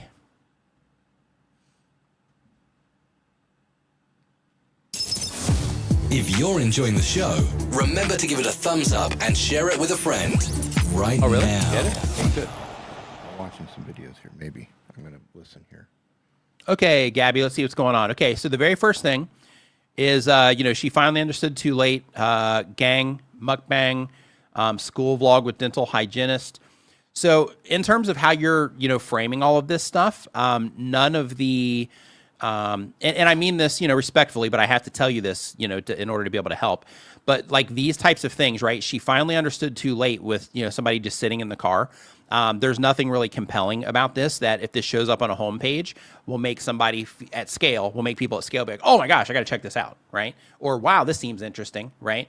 So I would definitely work on your titles and just the packaging, topics of the videos. A lot of that, all of it actually starts at the topic, of the video. In addition to that, it looks like you guys are just sitting here talking, for some of this. I don't know if all of it is you guys sitting there talking. But, a few things, I'm not sure what the audio is like, but in terms of the, camera quality and stuff, it is pretty grainy, but you're in the dark, so it's okay. But yeah, like you guys just sitting in a car, right? Talking here. So, in some cases, like vertical content, that's a win for what it is that you're doing. But right now, I don't think that the way that you're packaging this up and the topics that you're choosing to talk about, I just don't think that they're super compelling at this point in time. So what I would start thinking about is, like, if you're keeping this as a log for yourself, like, hey, I'm just trying to save my moments in time so I can revisit this later, then in that case, it's fine. But if you want other people to watch this as a viewer and be like, wow, I want to, come in here and enjoy this, then you have to remember that when it comes to YouTube, people are watching this based on themselves. That's how they respond to content. So what I mean by that is the topic is something that they're interested in, the creator is somebody that they're interested in, or they see something to where, just curiosity wise, they're like, oh, I got to see what's going on here. Right. So because of that, when you are thinking of the topics that you're going to make videos about, and then you're packaging up those videos and then the actual content itself, you have to make sure that you're thinking about the viewer and the experience that they're going to have from the moment that YouTube shows it to them on a homepage or suggested videos to the moment they complete the video, right? So because of that, I think that in your case, thinking about, one, if I'm doing these vlogs, then who is it that I'm trying to reach with these vlogs? Number two, how can I make these stand out to the people that I'm trying to reach, right? So when they log into YouTube and they're watching other videos, whatever, where YouTube shows your content to them and they're like, oh yeah, this looks interesting, let me check it out. And then from there, just from a, quality perspective, you have to be able to, once you get people into the video from, packaging it up right and, talking about topics that people care about, or taking them on experiences they might care about. Yeah, is this just like sitting here showing your sunroof? Hold on. Yeah, and like here, just sitting there showing your sunroof, like things like this. Yeah, so what you need to do is you need to start, and again, I mean this respectfully, as a means to, help, is you need to start making content for people. So it looks like what you're doing is it looks like you're turning the camera on and just, rolling with it. And in some cases, very few, but every now and then that works for people, but in most cases it doesn't. So because of that, start looking at it through, okay, I'm inviting people into my life through these vlogs. And since I'm inviting people into my life through these vlogs, then in that case, what types of things can I, make videos about my life that people might find interesting? And then from there, how can I actually put together the content in a way that once people do click into it, that they'll want to keep on watching, right? So for example, the camera pointing at the sunroof, that's not it, right? Like that should have been edited out of that video. So because of that, you want to make sure that you are thinking about the viewer, because everything on YouTube is based on, like if you log onto YouTube yourself, if you log onto YouTube, you're going to respond to the things that matter to you in some way, or the things that, create curiosity that will cause you to click on them. That's it, unless you're searching for things that you're trying to learn, right? So because of that, you have to think about the viewers from that side as the creator as well, and think to yourself, okay, she finally understood too late, or school vlog with a dental hygienist, or new year, new me, here's my plan to stick to it. Like, why would somebody that doesn't know you be interested in that, right? Start there. And then once you get through that, when it comes to the video ideas that you're going to make, and you start with the video idea, this is what I'm going to make a video about. Step number 2, why would a stranger care about this? It's actually step number 2, what am I going to use for a thumbnail? What am I going to use for a title? Step number 3, why would a viewer care about that? If it showed up on their homepage, why would they want to click on it? And then once you get all that worked out, the next step is, once they click on it, what do I think that they'll expect based on what this thumbnail and title is? And then from there, how can I make this video about something, how can I structure this in a way that I take people through a journey on this video? But yeah, vlogs are hard when it comes to YouTube channels. Challenging. Vlogs are challenging. And with them, people watch vlogs to be entertained. So because of that, like you need to, you need to entertain people in the vlogs, and you got to make them about, interesting topics, or connect with them in some way through, through your packaging. Next up, we've got, by the way, if you are just joining us, we do have a form pinned at the very top of the chat right now, where you can put your questions. In addition to that, if you're watching this on somewhere that is not YouTube, you can go to nicknimmin.com/ask, and it will redirect you to the form that we are taking questions from. You can go ahead and go and do that now. And if you get your question in there now, we should get it answered on the stream today. We will get it answered on the stream today. Next up, we got Doug Hewson. Nice. Uploads 1 time per week or more. He does educational content. He does weekly news. He says, your thoughts on the TubeBuddy acquisition this week. Oh, I see what you're doing there, Doug. Oh, man. I see what you're doing. Doug's trying to get me in trouble here. Huh?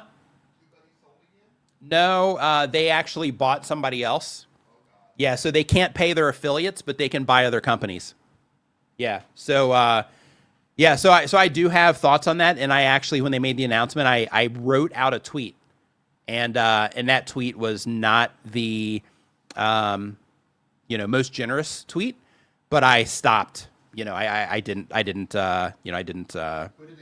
post it. Can't remember the company. I think it's like a gaming thing of some kind. Yeah, I can't remember the actual name of it, but I saw the information. I think it was like 2 days ago, and yeah. Yeah, so at least I know that some of my affiliate money contributed to that in some way. Yeah. So I guess that's good. So they slashed money that they were paying to affiliates. Mm-hmm. Essentially stole. Train wrecked the company. Yes. And now they're buying a game company. Yeah. Yeah, good luck. Yeah, Gamesware. Yeah. Yeah. All right, So, let's yeah. talk about it, Roberto says. So Yeah, so they just straight up changed their policies. And it was just like, what's the percentage? They just like slashed affiliates? Yeah, so what it was their previous deal, and the thing that people signed up for is they signed up for lifetime affiliate commissions with TubeBuddy. Yes. And what ended up happening was like the original Lifetime affiliate means lifetime affiliate. Explain what that means so people don't understand how that works. So what that means is if somebody signs up for TubeBuddy on my link and they remain a customer, then every month that they remain a customer, then I get a commission, for them signing up for my link. So, that's called affiliate marketing, right? And you get the affiliate commission, right? So you get a percent of the sale. And the original deal for all of us was that you get that, you get that payment until the customer stops paying. Okay. So what happened is TubeBuddy got acquired by Bin Labs, and they went in, started making all kinds of changes, but they were still kind of holding it together, right? In terms of the affiliate stuff, they were making some other changes that were causing employees to leave and stuff like that. But when it comes to the affiliate side, which is what we'll stay focused on for this conversation, they got to a point to where they said, you know what, we're just gonna essentially, stop paying people for those lifetime commissions. But we're keeping the members. Yeah, but we're keeping the customers. We're keeping the customers. Yeah, we're keeping the customers. And but all the money that we should have given you, yes, we're taking it from you. Yes. And we're keeping it. Yeah. So basically every month that goes by with, since they've made that is, money that myself, Roberto, everybody that promoted them as an affiliate, that they essentially stole, from my view, in my opinion. It's money that they are stealing every month from people that should be getting paid. So because of that, I personally feel, from my point of view, that they're in an unethical company for doing that. And I think that it was a shady thing to do. And I think that that type of thing really puts a spotlight on, like, if they're willing to do that, who knows what they're willing to do? Yes. Right? I mean, I'm not going to speculate, but, like, who knows what they're willing to do if they're going to do stuff like that, right? I am not making any accusations here. Yeah. But I can tell you that I have been making money online since there was the internet. Yep. Affiliate market. I have been doing this for a very long, not on YouTube, but before YouTube, long before YouTube, affiliate marketing, all this stuff. Yep. Back in the days when you couldn't look at anything without a pop-up popping up saying, we've got access to your computer, right, click this link to all that stuff, right? From the old days. Yep. And I can tell you, and again, no accusations, but I can tell you 100% of the time, every company that ever pulled something like this that's ever been on my radar, not saying TubeBuddy did it, but every other company that did that ended up being highly questionable. Right. Every single one of them without fail. Yep. All those companies that I use as an affiliate that made tons of money on back in the day, as soon as they started messing with affiliate money, it was this. It was just a downward spiral. Well, what's funny is it's desperate. Yes. Right? It's desperate. Yes. It means that they're not managing things well. Right. Because it's like, hey, if we got to do that and we got to throw our biggest supporters under the bus for this, then it just shows that they're not managing stuff well. Yeah. So just to be clear too, because I know that when I talk about this occasionally, I do want to be clear that I'm talking about the leadership over there that's making these decisions, the developers that I know over there, some of the employees that I know over there, like Judah, he works over there, he's awesome. Right. Yeah. Some of the some of the developers over there are just awesome guys. When I go to conferences and stuff, absolutely love hanging out with them. Good like team. They're awesome guys. Yeah, the team is great. The leadership though, that's making these decisions, I would not put them in the front seat of a car behind a wheel. Yeah. In terms of letting them make those types of decisions, but it's on them, right? To my point, and again, no accusations. To my point, in my opinion, and I have a lot of experience dealing with companies and affiliate marketing. If you will screw over the people that built your business through affiliate marketing, you won't hesitate to screw over your customers either. Right. Not saying that that's what they're doing. Yep. Not saying that. Yep. I'm just saying, historically speaking, in my experience, 100% of the companies that screwed over affiliates ended up screwing over the customers. Yeah. Yeah, so that's my thoughts on TubeBuddy. I think that because Judah's of the good dude. Judah's awesome. Yeah, Judah's But good. I think that because of that particular move and because their lack of progress. Like, I don't know what they're doing on the enterprise side. When was the last time they had a new feature? Well, right, that's what I'm saying. Anything that matters. Yeah, like they haven't done anything that actually matters in really since they've since Ricky Ray left. Yeah, he was working on some awesome stuff. He left, and then from there, like the new leadership that took over, they haven't done anything, substantial since then. Yeah, and they've kind of they're still in the collective consciousness because people still had that conversation on like Facebook and Reddit and Discord and stuff. Like, should I use TubeBuddy or vidIQ? I would just take TubeBuddy out of that conversation completely because they're not even a contender. You know what? Really. Doing business with TubeBuddy's like now. Remember the scene in Fight Club where they're in the car and he takes his hands off the wheel and he turns to the guys in the back and he says, "What did you want to do before you died?" And the guys are like, "I wanted to build a house or whatever." And the car just flies But off. just to be clear, these are, opinions, so, I'm not, attacking them or anything like that, but I'm just sharing with you the experience that I had and my opinions based on that experience that I had. And I just think that it's really unethical. And, and because of that, I anytime somebody asks, I'll have that conversation. I actually had at Social Media Marketing World when I went there, I had a handful of people that would ask me, because I get that when I go to conferences, should I use this or should I use this? Yeah. And they're like, yeah, should I use, TubeBuddy? I'm like, no. I was like, get rid of TubeBuddy like right now, switch over to, to something else. Yeah. And the whole thing is other things too, like in terms of how they support the community. When the original owners were there, oh, man. the community support was like the best. I've never seen. There was no other tool company that was doing it like them. Yeah. But now, right, TubeBuddy will pop up every now and then with content. Every now and then they'll, do something. But like their biggest competitor, right, the ones that, that actually support the community, vidIQ, which I'm not sponsored by, anything like that. I've never been sponsored by them. I have an affiliate account there, but I don't even think I've ever sent a sale over there because I don't actively promote vidIQ. They're nice guys. Yeah, they're awesome. Yeah, great awesome tool. team. Yeah, awesome team over there. But the difference is if you compare the two, they're social media accounts, right? Go to TubeBuddy's Twitter and vidIQ's Twitter. Go to vidIQ's YouTube channel and go to TubeBuddy's vidIQ channel. And you'll see vidIQ is constantly on the grind trying to support their community. TubeBuddy ghosts their community, right? Go on Twitter, you see that same exact thing. Go on any social account and you see that same exact thing where, vidIQ is actively, helping and, trying to support the community that they're operating in. This sums it up best right here. So we'll stop beating on this horse, but just wanted to share that since it was brought up, since Doug baited me into that one. Yeah. So thanks for the opportunity to get that off my chest. I don't think I've talked about that in detail here yet. We haven't. So thanks, Doug. Sligh went walking. Summed it up best. The meme, Yeah. right? I'm not saying it was aliens, but it's aliens. Right. The guy with the hair. Hey, so really quick, so Sim with Don says, what are your opinions on tools? I know vidIQ. What else? So when it comes to creator tools, there's all kinds of different stuff available out there, and there's becoming more and more out there. There's some great stuff. Yeah, out there's there some now. really good stuff out there, but all of it isn't for everyone. So because of that, when it comes to the different creator tools, I do recommend that people just try different stuff, and you might find that one tool you're like hey, this one thing is worth the tool. Yeah. And then other tools you might find like, hey, they got all this stuff, but really none of it really means anything to me. So therefore, I'm not going to use that tool, right? But there's all kinds of different stuff. You have vidIQ, you have 1 of 10, you have View Stats, you have my app, which is New Creator. You can find it in the Apple App Store. TubeSpanner. You have TubeSpanner. You have my Creator Dashboard, which is free, creatordashboard.com. Creator Fuel. You have Creative Fuel. Yep.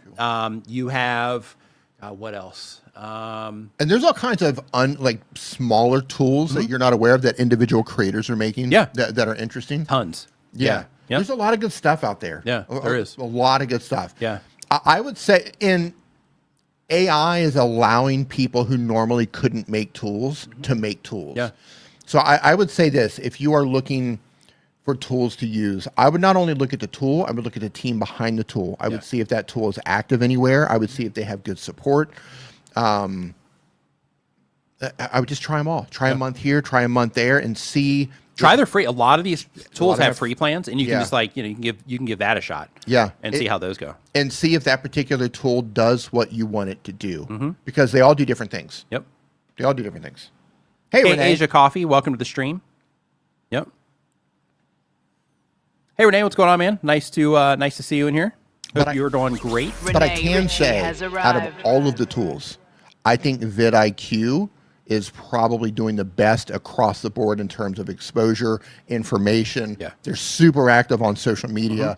Their videos are on YouTube are just Banging. They're banging. In terms of just the information Yeah, they share, yeah. like They're everything just about it. Yeah, they're crushing it. Just 10 out of 10. In every way. Yep. 10 out of 10. The whole team over there is just doing stellar work.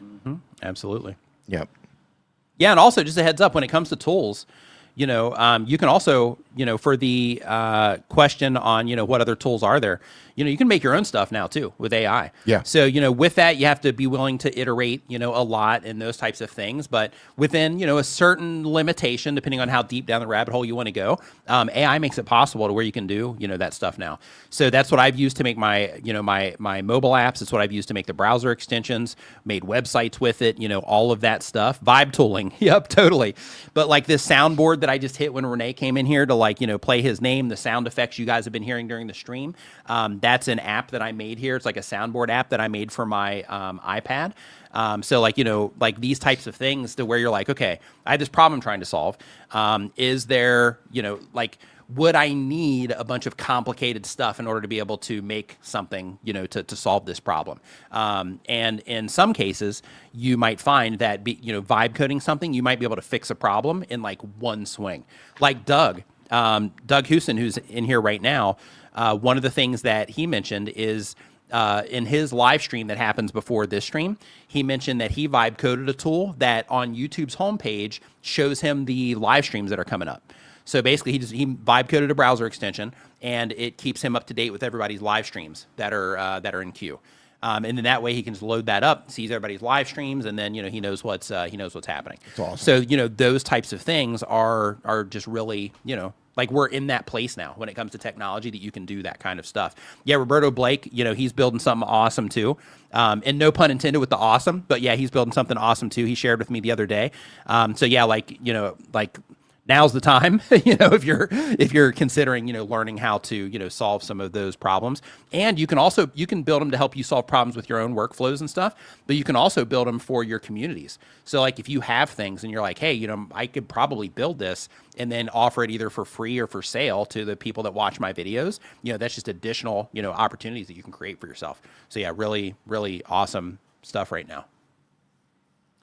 All right. What a time to be alive. I'm telling you. Right? Really, like if you're able to sit down, stay focused, and just push through the frustration of learning something new, you can build I mean, you're not going to sit down and build something like vidIQ out of the gate, right? But you can build. It's a pretty complex. Yeah, you can build fairly decent tools that can fix a lot of the problems that you might have, or solve some of the issues that you come across in terms of your workflow and stuff like that. You might be able to do it over a weekend.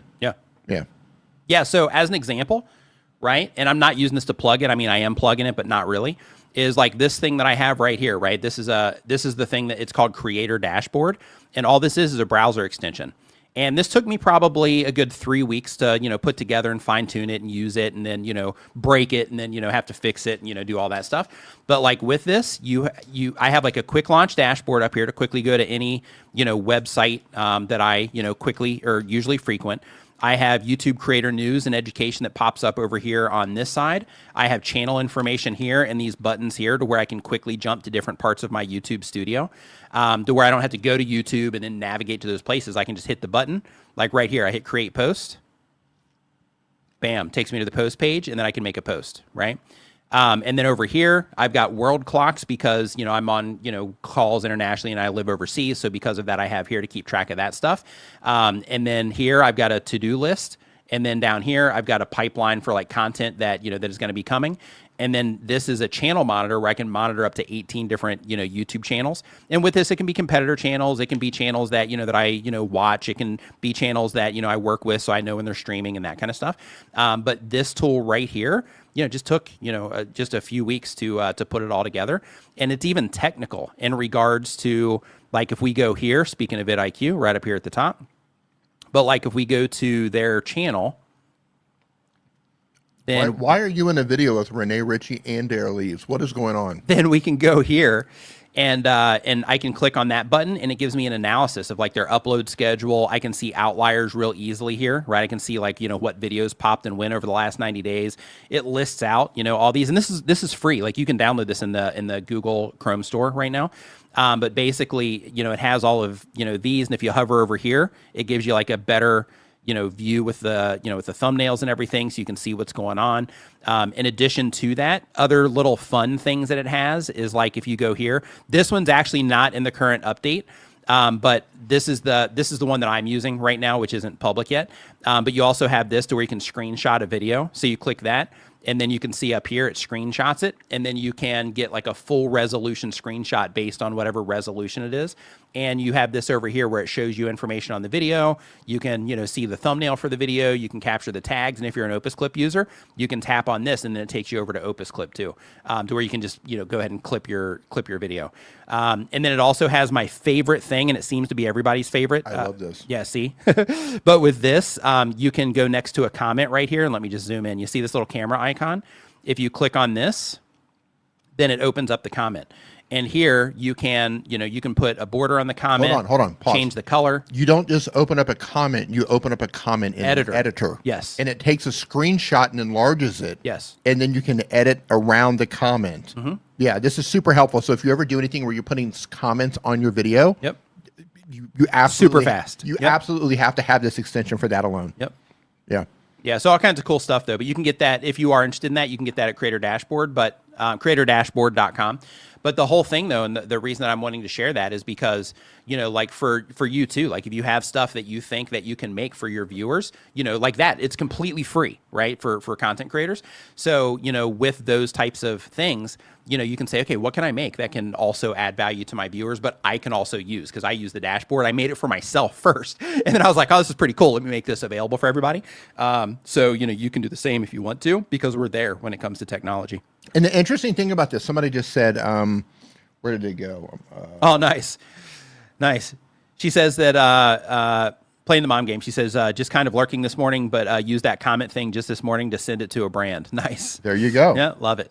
Love it. Somebody made a comment here, and I lost it already, saying that they have no idea how to even get started doing this. Listen, just sit down with like whatever, if you have Claude, for example, just sit down and just start asking questions. How do I do this? How can I make this? I'm a beginner. I have no idea what I'm doing. This is what I want to make, and start with something small. Yeah. And then just let it take you through the steps. It will make some mistakes, so you have to know going in that Let's back up 1 second. Okay. So the first thing that you should do is you should put your idea into whatever tool it is. It can be ChatGPT, Claude, Gemini, anything, Grok, anything. But put your idea in there and say, okay, this is what I would like to build. What do I need to build it? What programming language would be best for this? And is there any software that I need to help me build it? And if you do that, then it'll give you the results, and then ask the same tool. Once it gives you all of that information, ask if there's anything that is going to be complicated, like databases or anything like that would be involved that you would need to know about, or anything that you might not be thinking of that it can let you know about that might be problematic for you as somebody that's new to development. And then it will just give you all the information that you need to know there. And then from there, it's going to give you recommendations, if you ask, on like what tools to use and stuff like that. For me, I use a tool called Cursor to build almost everything. And then with that, I combine that with, because I'm building a lot of stuff for Mac. So because of that, I build, or I use Cursor and combine that with Xcode. And then between me and Cursor, and I use the most recent Claude versions inside of Cursor, and with those together, everything comes out nice, and it's legal. 100% legal. Absolutely. Don't be afraid to tinker. Yep. Yeah, and the cool thing is you make one thing. Does it matter if it wasn't legal? You make one thing. The best part about it is you make one thing, and you're like, holy cow. And it starts to show you like what's possible. Like there's been so much stuff. Like I have a folder full of stuff. Like I have multiple apps that nobody's even seen before that I use myself. I've got different browser extensions that I use for myself. I've got several published browser extensions. Like I've made some stuff. We have stuff for Tuber School. So like I made a browser extension for Tuber School to where I load everybody's channels in there, and then every day I can open it up and I can see for all the Tuber School students, I can see who's published a video. I can see how that video is doing, all that stuff. Do you have that? You popped it open? Yep. Yeah. So he made his own version of like a YouTube homepage where it's only tracking Tuber School students. Yep. So we can see who's uploading, how things are. Yeah. Yep. Yeah. So it just kind of you can use it for anything like that. It's amazing. Yeah. Yep. Yep. Tinker. Get in there and tinker. Yep. Hey, the salon guy. How you doing? Hey, what's going on, salon guy? All right, so we'll get back into the questions here because we went way off kilter there, and I'm not gonna say you derailed because you didn't. Like I think I did that one. Yeah. That derail started with Doug. Yeah. And then look what you did, Doug. I need a Doug derail in here. How does that work? A Doug rail? How does that work? You've been dehuced. Yep. Dehuced. The hoose is loose. Yes. Is what happened there. Yes. That's what happened. The hoose is loose. He derails the whole thing. Yep. Doug started a fire. Roberta threw gasoline on it. Mm-hmm. And then you had no choice but to talk about TubeBuddy. Yep. And then that led into this. Yep. And now somebody's talking about the legality of it. And we should make a whole nother stream talking about that. What's happened?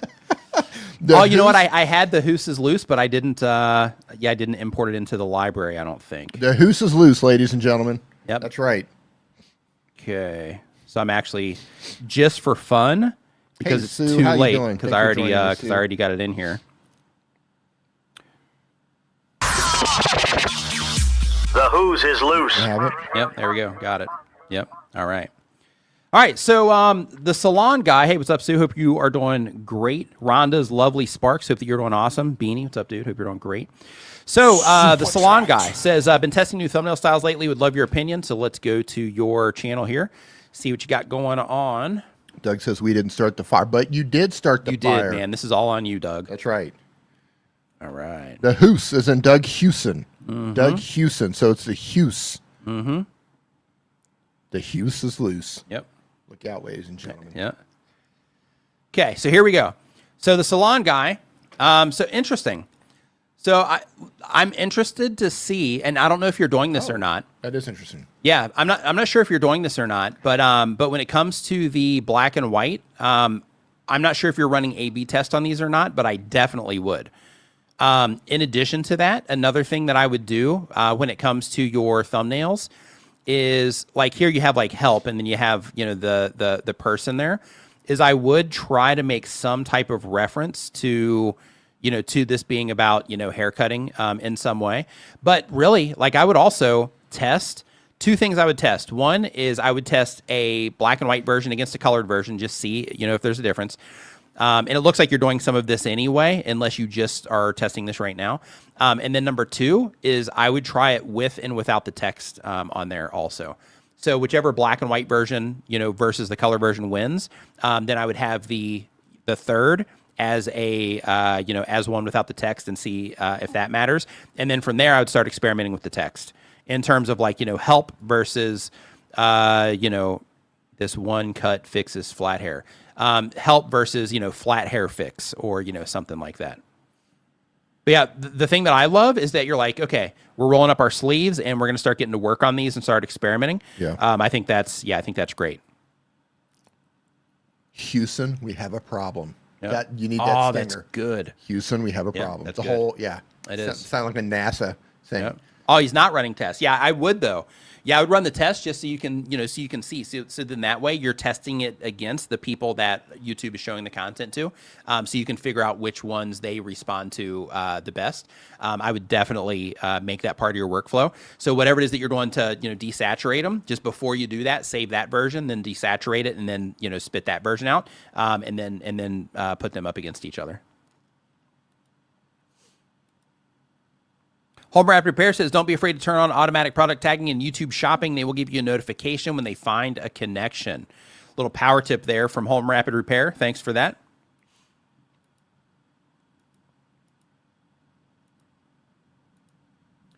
Yes, I do think those tests are accurate because they give you, they do a couple of things. One is they start to show you over time, like over a handful of videos. So for example, you're doing something extreme right now with the black and white versus the color thumbnails.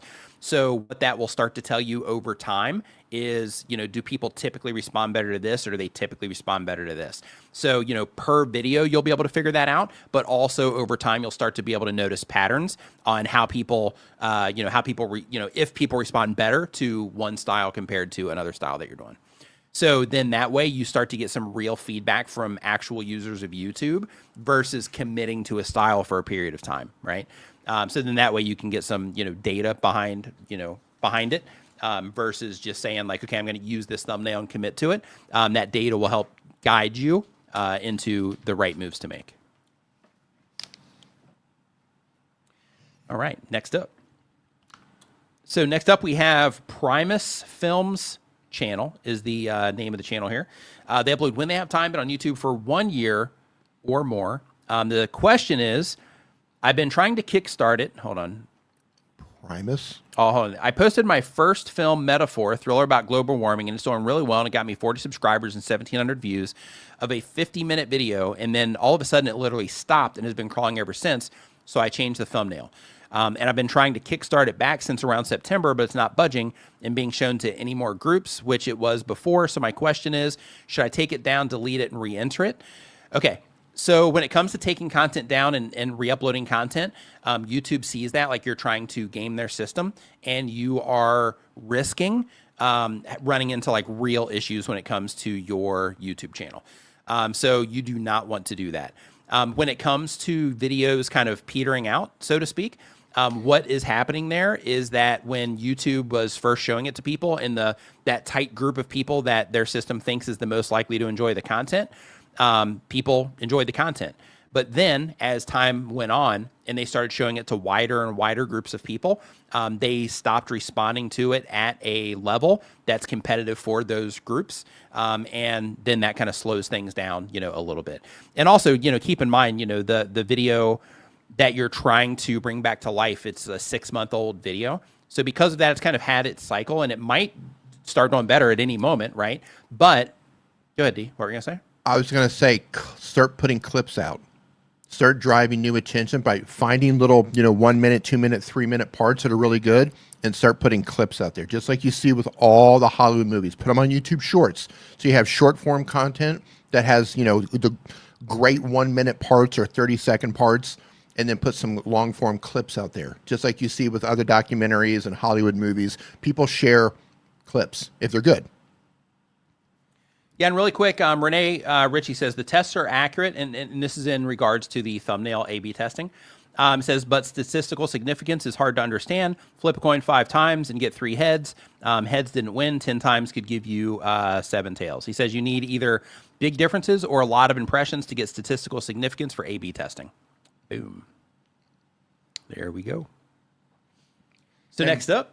Really quick, by the way, when you're making those clips, make sure you're linking out to the full movie as well. Yeah, and the related video. Right. So next up, we got Tony's Top Tech. They upload bi-weekly. They've been on YouTube for 1 year or more. They do tech content. The goal is to be a full-time creator. And the question is, how can we improve and get our channel monetized? Going for the monetization. Love it. They are a tech countdown channel, but we eventually start doing unboxing and do some single reviews. Okay, let's see what you got going on. Let's take a gander at this. And the question, D, is how can we improve and get our channel monetized? Are you pulling them up? Yep, going to right now. What are they doing? So it looks like it might be all AI content. Oh. So here. Okay, ready? This one's all you, D. Ready? Great, let's go. What are we doing? And I'll zoom in a little bit here for you. There we go. That might help. Scroll down. Do a hover for me. Is it all AI content? Looks like maybe some B-roll here. Speakers. It might be preview of the. Yeah, it looks like maybe they're using like media footage here. Give me 1 second. Let me click into it. Yeah, I'm trying to see what they're doing. And let me just kind of skim through. Okay, so it's counting down maybe like different things. Before you waste money on speakers, lists. watch this first. Yeah, so it's like a list video of all of these different speakers.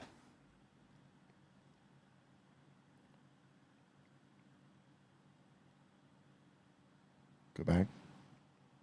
So step number 1 is you really need some thumbnail work. Yeah, that's too. Yeah, on the here. AI look here just doesn't. Yeah. It looks AI. Yeah, you're being way too dependent on AI right now.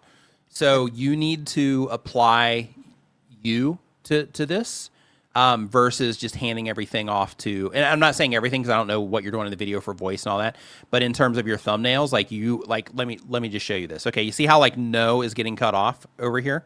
Like these types of things, right? It's like you're taking images that you find in places and then you're turning them into thumbnails. Even here, what parents need to know and what need to know is, cut off.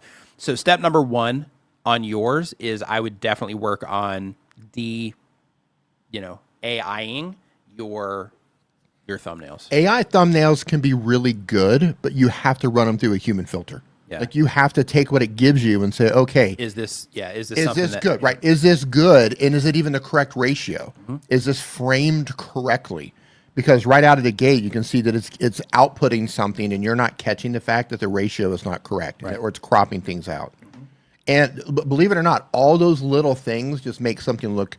You might be putting a lot of effort into this, but the perception at a glance is that it's low effort.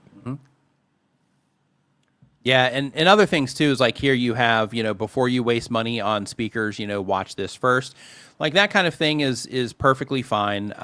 But yeah, like in terms of the value being expressed here, what speakers are best for, for an apartment, or what speakers are best for, condos, or what speakers are best for, fill in the blank, those types of things, are also something I would experiment with there in terms of the. And I'm sorry, their question was, how do they get monetized? Yeah, they just want to get more views. They can get views and watch times. They can get in the partner program. So this one down here, look at this. So they have one that's almost 7,000 views. Yeah, right here. It just dominates all the others. Are the Yeah, others? let's go sort by. Let's go see what they got going on here. If those are organic, and you're getting thousands on some of these, because I just saw you scroll again. Yeah, so we have the 8K TVs at 6.8, and we have mind-blowing iPhone shortcuts at 3.7. So another thing too is like where you're at right now. I also wouldn't be mixing like this kind of stuff, because like here you are, targeting somebody that's considering making a purchase, right? With this, or they're just looking for more information on this, or interested in 8K TVs. And then here you're targeting people that are iPhone users, and they are trying to figure out, just ways that they can use their phone in a better way. And I think that these are two totally different, types of viewers too. So yeah, so thumbnails, I'm not sure what you're doing in the actual video content, but definitely just how you're packaging everything. And then I would also just get a little bit clear, not a little bit, I would get clear here on what it is that you're offering. So are you helping people with, these purchases through the tech, or are you teaching people how to do like iPhone stuff? 10 reasons your keyboard is holding you. Yeah. Yeah. So I would definitely figure out the lane that you're in here. And I would get your thumbnails and just overall packaging into a better spot. And there are a lot of people using AI for thumbnails, and I think it's great. Yeah. And I think if you don't know how to make thumbnails, I think it can be helpful to have AI help you make thumbnails. 100%. Yeah. What something like Nano Banana or ChatGPT or 1 of 10. Yeah. or 1 of 10 can create for you, is if you have no skills whatsoever, might be a lot better than what you could actually make. That said, you still have to look at what's going on. And if here's the problem that I have with all these AI thumbnails. When I can just look at something and the people look plasticky and everything just has that AI look, immediate turn off. Yeah. You can still use AI to make great looking thumbnails with realistic looking people, realistic looking characters, and everything look more natural. You just have to learn how to prompt.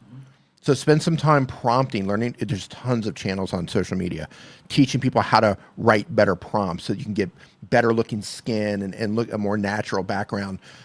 Spend the time learning how to prompt so you can get better results out of whatever AI you're using to create those thumbnails. That's step one. Yeah. Step one. Because I wouldn't click on any of that. Because my thought goes like this. Okay, that's a low quality AI thumbnail. So the video is probably going to be a low quality AI video. Yep. That's where my brain goes. Even if your videos are amazing, when I see that thumbnail, I think that's kind of I mean, I don't know, but I would think that that's kind of universal in terms of. I would think so too. You but know, that's just like subconsciously, it creates that impression. Yeah. Like, okay, this, if it's being presented like this way, then Yeah. it's probably going to be this way. Right. Right. Yeah. So I think that's probably a universal thing. Yeah, to an it's like a extent. domino thing, right? I see the thumbnails and I go, oh, low quality AI thumbnail. It's probably going to be a low quality video. It's probably going to be a low quality AI voice. And my brain just goes that way. In a split second, I'm like, okay, I'm going to swipe on past. Yeah. So one thing that I just want to mention here really quick when it comes to this 10 is years. How you doing? is when it comes to, you know, all of this, like I know you're trying to get monetized. Obviously, you know, because of some of the things that you're talking about, you know, you're trying to, you know, make money from this, which no problems there, right? No problems with any of that stuff. But one thing that I do recommend that you think about is when it comes to YouTube, if this is something that you're wanting to build and you're wanting to build it sustainably, meaning that you're going to be able to do it, and if you're doing it, you know, for making money, that you're going to be able to make money off it for, you know, some time into the future, then in that case, I would, you know, like I know you're, you know, trying to get it generating income, but I would start thinking about, okay, for the people that might be interacting with this, like, you know, am I doing this in the best way for them, or am I just pumping this stuff out trying to make, you know, trying to get affiliate sales, or, you know, trying to get in the partner program, whatever the thing is, and just take that step back and make sure that you are thinking about the viewers first and the experience that they're going to be having, how they are going to recognize in terms of your thumbnails, you know, the things that matter to them, that kind of stuff, and just start kind of framing everything around the viewers that you're trying to connect with, and try to, you know, make that experience as good as possible for those people. I recommend that you do that. And if you take that approach, then that'll make you start thinking about what you're doing in a different way. Because it seems like, just based on your question and some of the videos and, you know, using, you know, the AI stuff and all that, like it seems like this might be, you know, like a faceless AI channel type of thing. Exactly what I was going to say. So because of that, and that type of thing, you know, when it comes to YouTube, like if you do it right, it can be okay. But I would definitely just make sure that you are putting a lot of like thought into this, and just thinking about every single video of like, yeah, you're trying to make money, but how's it going to add value to the people that are watching it, and how can you make their experience as good as possible, so that you'll not only be able to make, you know, money from that viewer, but so the viewers will be like, wow, this is really good, super informative. I got all the information that I could ever imagine for this thing that I'm thinking about buying, or out of this speaker list, or whatever it is. I'm going to subscribe to this channel. I'm going to come back and watch more because they gave me tons of value in this content, right? That's the way that you build a YouTube channel that you can depend on for years. So I would just consider that, and make sure that you are thinking in that way when it comes to making the content. I'm a huge supporter of AI creators. I'm not somebody who hates AI creators. Yeah, I'm the same. I'm pro AI. I'm not pro AI slop, but if you're using AI to create something really cool, man, I'm all for it. I think it's fantastic. And I see so many channels that are teaching people how to make, here's how you make $20,000 a month doing faceless YouTube channels. And yes, there are some channels out there that are printing money doing that. Yep. But if you're coming into this with no skills, you have to understand that you can take information that they're sharing with you, but you still have to understand what quality is. You know, just because you can make something in Leonardo or Nano Banana, just because you can make it, that doesn't mean that it's going to be good. That doesn't mean that it's going to win the click. That doesn't mean that somebody's going to like it. So you still have to learn, you know, through trial and error, you're going to have to learn what quality is if you're going to use AI. Yep. It's just trial and error, man. You're going to put your reps in like everybody else. Yep. Just like us, when we get in front of the camera, through trial and error, we have to learn how to say things different ways, and we have to learn our pacing. We have to learn framing. We have to learn audio. We have to learn how to set up lights. We have to learn how to structure certain videos. We all have, you know, everybody that gets in front of the camera, we have to learn different things than you have to learn as somebody trying to make a faceless channel. So it's just keep going, man. Keep going, trying to get better, and keep putting your reps in. Hey, and really quick, Darlene Cole says, I had a question. Do SEO tool apps help? So the thing that will help the most is learning how to make good videos for people. Yeah. And the reason for that is because when it comes to SEO in any capacity, doesn't matter if it's, you know, Google, or, you know, if it's TikTok or YouTube, wherever it is, when it comes to SEO, it does, like, the easiest thing to do is fill in the right words into a title area, or to put the right words into a video description, or to say a certain phrase in your videos. Super easy thing to do. And because of that, a lot of people will think that, hey, if I just put these words in my description, or I put these words in my title, then in that case, you know, it's gonna you know, make sure that I get views. At the end of the day, everything on YouTube is response-based. So what that means is as YouTube is showing your videos to people, if it's on home pages, suggested videos, or if it's in YouTube search, if people don't respond to those videos in a way that's competitive for those different pages compared to everything else that you're being showed against, then in that case, it's still not gonna matter. So because of that, it's important to make sure that you're thinking first about, am I making good videos? Am I making videos about things that people care about? And, one of the things that we recommend to people to learn about what people care about is to go up into the YouTube search bar and look, for things around your content so that you can start to get an idea of, okay, so the people that watch my type of content, these are the type of things that they're looking for, the types of questions they ask, that kind of stuff, so that you can use all of that as information for things that you can make videos about or things you can mention in your videos, that kind of stuff. So with that, that doesn't necessarily mean that you have to make search targeted videos. Okay. So it's also important to remember that search can be awesome and it can drive tons of views to your videos. However, most of the views on YouTube come from the recommendation system.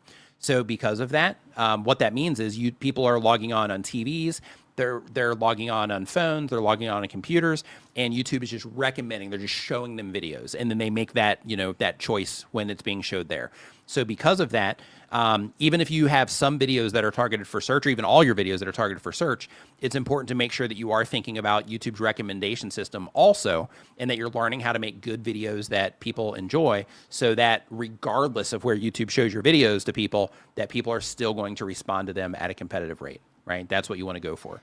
And also when it comes to YouTube search, the funny thing is, like if you publish a video, and even if you have all the right words in your titles and things like that, still doesn't guarantee that you're going to show up in search.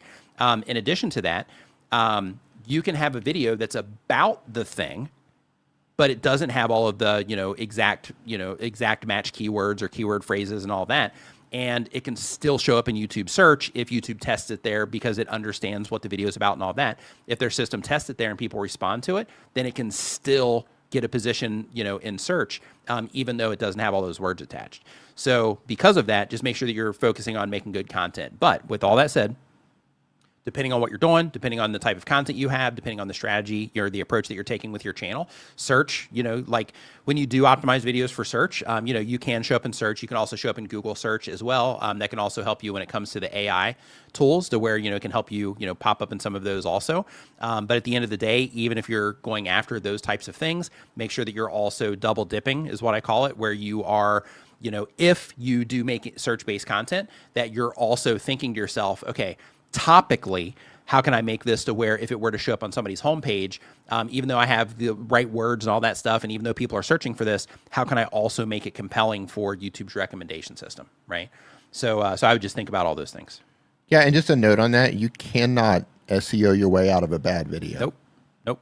Never. But it works in reverse. A good video is going to surface eventually. Yep. Regardless. Yep. So, and YouTube is also making its own internal tags about your video as well. It's watching your videos, looking through all the frames. It's understanding what your video is about. And Word. And when you're putting your titles together and you're writing things out, just think about natural language. How do people talk? Yep. How are people going to look for things? Write it out that way. Fishing for Trophies is our next channel here. Fishing for Trophies uploads when they have time, but on YouTube for 1 year or more. They do fishing content. Goal of the channel is to be a full-time content creator. And the question is, I use Video Shop to edit. I just use an iPhone. I need help growing in advice. I'm doing my channel quietly and organic. I want to keep my people watching, not skipping. The problem is not editing. It's just making good fishing content solos. Started adding tags to my last videos. I'm a full-time dad and I work 40 hours per week. Okay, so just a heads up, you can go ahead and add tags to your videos if you want to, but just so you know, like I still do because the box is there. But when it comes to tags, YouTube has made it very clear that tags are really not that important when it comes to YouTube. I just do it because the box is there, and I'm weird about making sure that everything is filled out, right? So because of that, don't look at tags as like, oh, I got to make sure I have the right tags and that kind of stuff.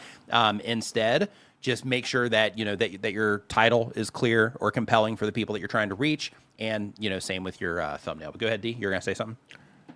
Oh, I was just gonna say, just like SEO, like tags aren't gonna move the needle, right? For you on that. Yes.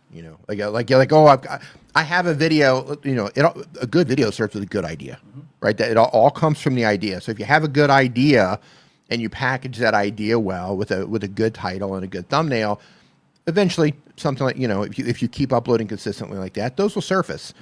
But it's not a situation where you have maybe your idea is so-so, or maybe your title so-so, or maybe the thumbnail is so-so, but you've got great tags, and the tags are going to save. Woo, look at the tags on that one. I know. Right? Woo, Woo, look at the tags on that one. Look at the tags. That's what I think when I'm looking around YouTube, right? Like Yeah. I'll watch a video, and then because my creator dashboard tool will show tags there. A lot of the other tools do too. And and I'm like, woo! Look at those tags. Look at those tags on that video, boy. Right. Woo! Ooh, my boy. Yep. We'll get my Yep. hands all over them tags. Yep. I'm like, Look woo, at that. woo. What's the? Look at those tags. Look at those tags. Look at the tags on that video. Doesn't work that way. Yeah. Yeah. Yeah. Hey, work that way. so really quick, Tango in the Kitchen, thank you for the super chat. Says thank you for recommending the website 1 of 10. I'm now a member. Awesome. Yeah, again, like I'm not working with them or anything, but they just have a really cool thumbnail tool. So I just wanted to make sure that the people are aware of that because we were talking about the AI related stuff. I'm not going to be able to think about tags now without thinking about that. Think about what? Like, woo, look at them tags. Ooh, look at them tags. Right? Yeah. Right. Look at the tags on that one. Yeah. Woo. Ooh. Boy. Tags for days. Okay, so really quick here. So the video shop Is that to a edit. tag in your pocket, or are you happy to see me? Right. Right. Look at those tags. Like, Yeah. woo, what's the woo? Look at those tags, boy. Woo. Oh man. All right. Okay. So let's see here. Yeah, fully consensual tags. I just want to put that out there. Okay. Baby's got tags. So, That's so the right. question here is: I use Video Shop to edit. I use an iPhone. I need help growing and advice. And doing my channel quietly. Okay. So first off, just so you know, for a fishing channel with 2,000, almost 3,000 subscribers on it, you're doing awesome. Oh, that's just doing great. And I just want you to know that, right? So, Oh, I thought it said fishing tags. I almost fell out. oh yeah, that would have been great. Oh, that would have been the timing on that would have been epic. Yeah. Yeah. That's what I'm talking about. Yeah, I know, right? Tags Right. Fishing for some fish. tags. Yeah. Yeah, tagging some fish. Look at them, Yeah. look at them tags all over that hook. Oh, yeah. Oh goodness. Yeah. All right. I'm just going to see myself out. Yeah, that one went way off the rails, I Yeah. think. But that was a good time though. Okay. Yeah. I'm going to go over there and fire up tag up. Oh, all right. So so we just went way off on that one. Derailed. All right. Don't act like you've never been on tag. Okay. So on this channel here, so trying to grow the channel. So hooked a monster at the South Jetty, and this happened. People responded to that jetty fishing 2 weeks ago, 3 months ago, 4 months ago. Okay, so step number one is I would definitely, and this is for your sake, as well as giving people a reason to want to keep coming back and watching your videos, and also anticipating your videos, that type of thing. So one thing that is recommended, that we recommend when it comes to YouTube, is to be consistent in some way. So right now, you have here where you uploaded, 3 months ago, 4 months ago, 8 months ago, and then you have a day ago, 2 weeks ago, so you have these gigantic breaks between your content. He's doing great, And though. that's what I was getting ready to say. Yeah, Yeah. but people are really enjoying what it is that you're doing. Yeah. So because of that, I think that you are doing yourself a disservice by not publishing more frequently. Yes. So there's a few reasons when it comes to consistency. So first, I just want to be clear with everybody that you can publish, let's say a video a month or a video every 2 months. And if people really love that video, it can do great still, even if you hardly publish videos. However, when it comes to publishing consistently, the advantage of that is that it keeps you in the game, right? It keeps you in the game, keeps you doing the thing, keeps you working on the processes, keeps you paying attention to what's happening on your channel, all of those things. So the step one, if you're wanting to grow this more, that I would work on is I would work on the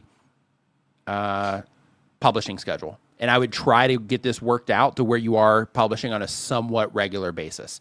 If that means weekly, if that means monthly, if that means bi-weekly, whatever it looks like for you, just pick something to where you can be like, yeah, you know what, I can commit to that for, the next year, and do that, right? So that would be step number one, because people are already responding to you. Yep. So if people are responding to you, you're already putting videos together that people are enjoying. Now, right? Increase the quantity a little bit, as long as you can sustain it, as long as it works into your lifestyle. Increase the quantity, and that will end up, because people are responding. So if you increase your quantity, that's going to get you your, whatever it is that you're searching for on YouTube, that's going to get you there faster. I mean, So that would be step number one that I would work on. Yeah, people are really responding to some of these videos. Yep. Just make more videos. Yep.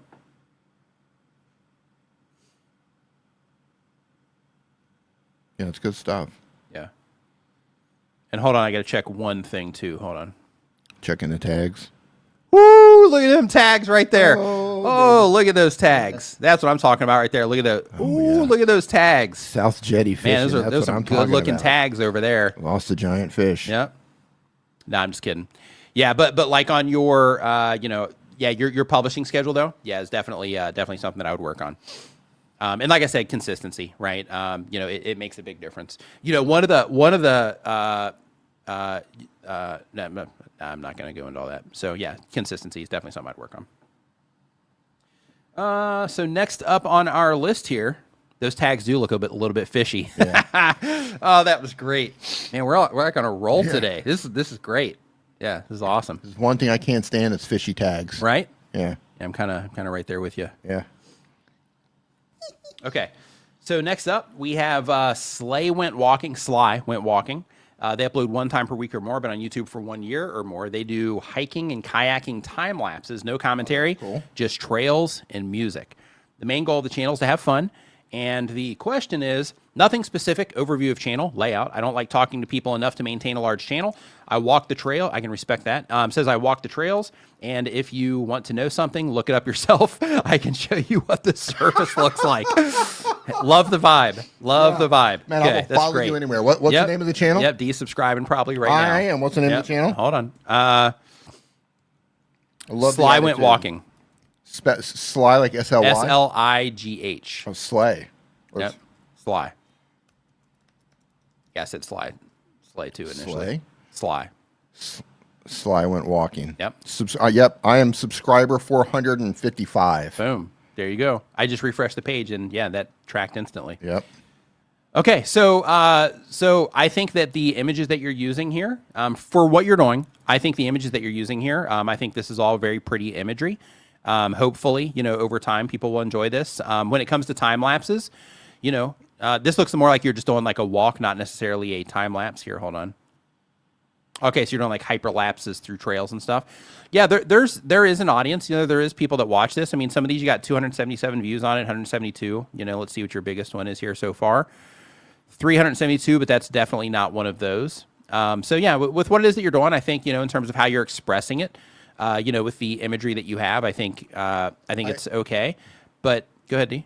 I watch content like this. Oh, do you? But not in hyperlapse. Oh, interesting. Yeah, I just want to share my experience. I enjoy watching city hyperlapse videos. Okay. But I'm not a fan of watching hyperlapses in nature where somebody's walking. When it's a nature walk or a small town walk, I'm fascinated with like small Japanese villages, people walking through there, or walking through nature.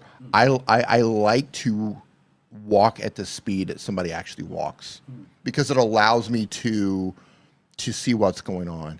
Bonus points if your audio's on point. Man, you would really love a VR headset. Yeah. They have some awesome VR stuff like that, like VR tours of stuff like that, Yeah. and then you can just look around. Yeah, Yeah. you would love a VR headset. Yeah. I think I have an old one if you want it.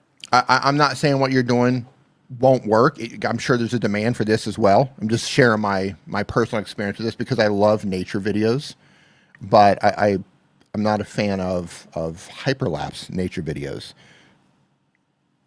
But it'd be something I would experiment with. Like if you're hell bent on having hyperlapse, then you do hyperlapse, right? That's your creative vision. You make that.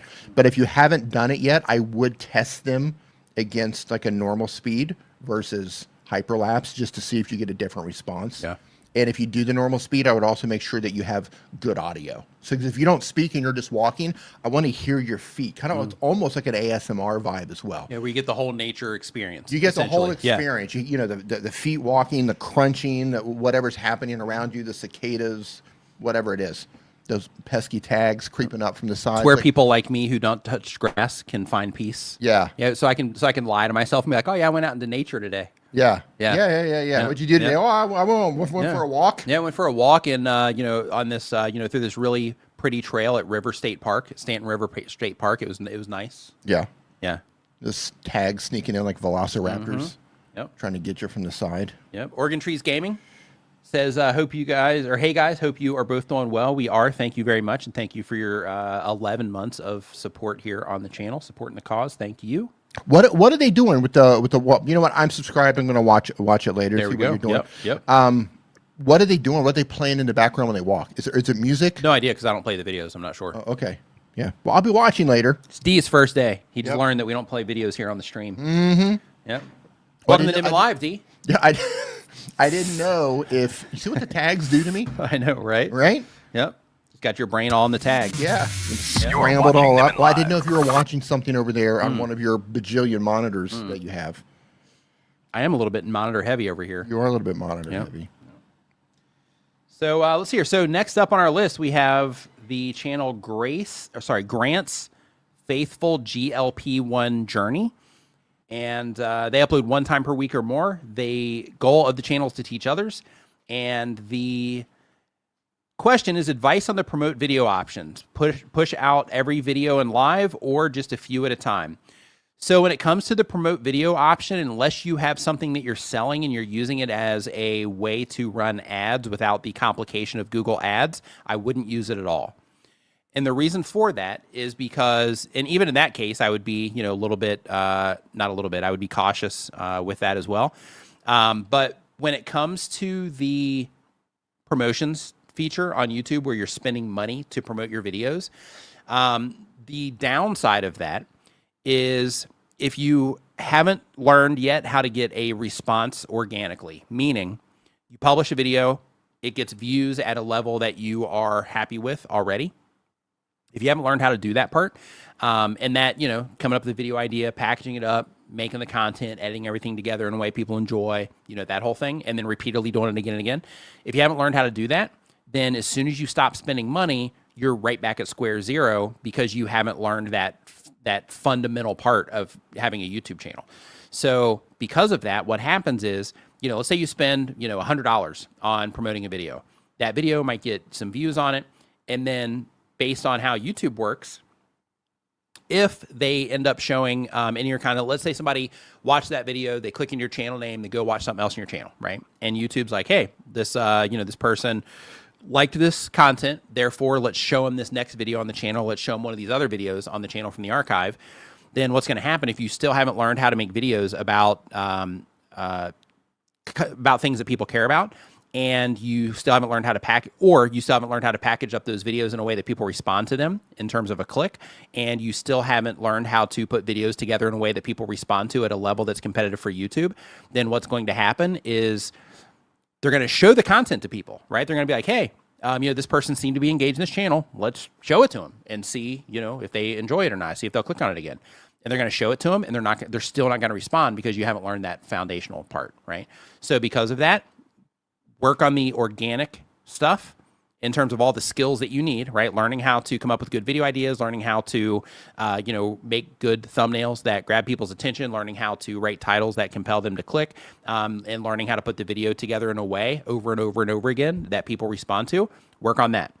Focus all of your attention there because that's going to be the path to growing your YouTube channel. Using the promotions tab is not the path to growing your YouTube channel.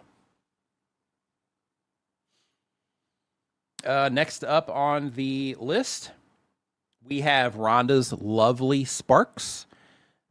They do daily content, but on YouTube for 1 year or more. They do cinematic nostalgia, emotional comfort, and community connection content.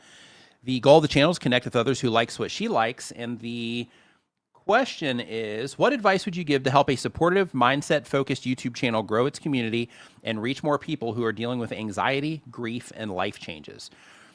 To the advice, and I'm going to pull your channel up here real quick as well so I can just see what it is that you're doing. But in terms of the advice that I would give you is for the people that you're trying to reach, who is people that are dealing with anxiety, grief, and life changes, just make sure that you're trying to really understand those people at the best level that you possibly can. so that you can make content that will resonate with them.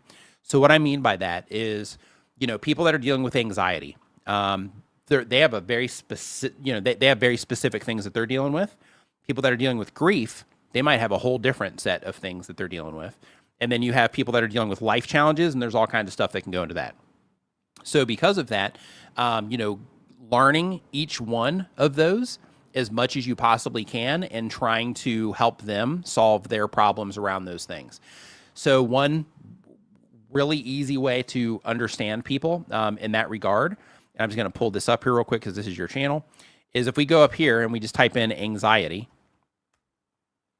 then we see here anxiety relief music, anxiety meditation, music, anxiety relief. Okay, so we can start there, and we know people are looking around for anxiety relief content. Anxiety attack.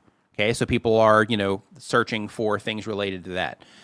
So let's do how to anxiety, and let's see what happens here. Okay, how to anxiety calm down? How to anxiety control?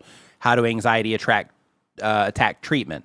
How to anxiety attack? How to calm down. Okay, in Hindi, I guess that wouldn't apply. How to calm anxiety, how to stop anxiety and overthinking, right?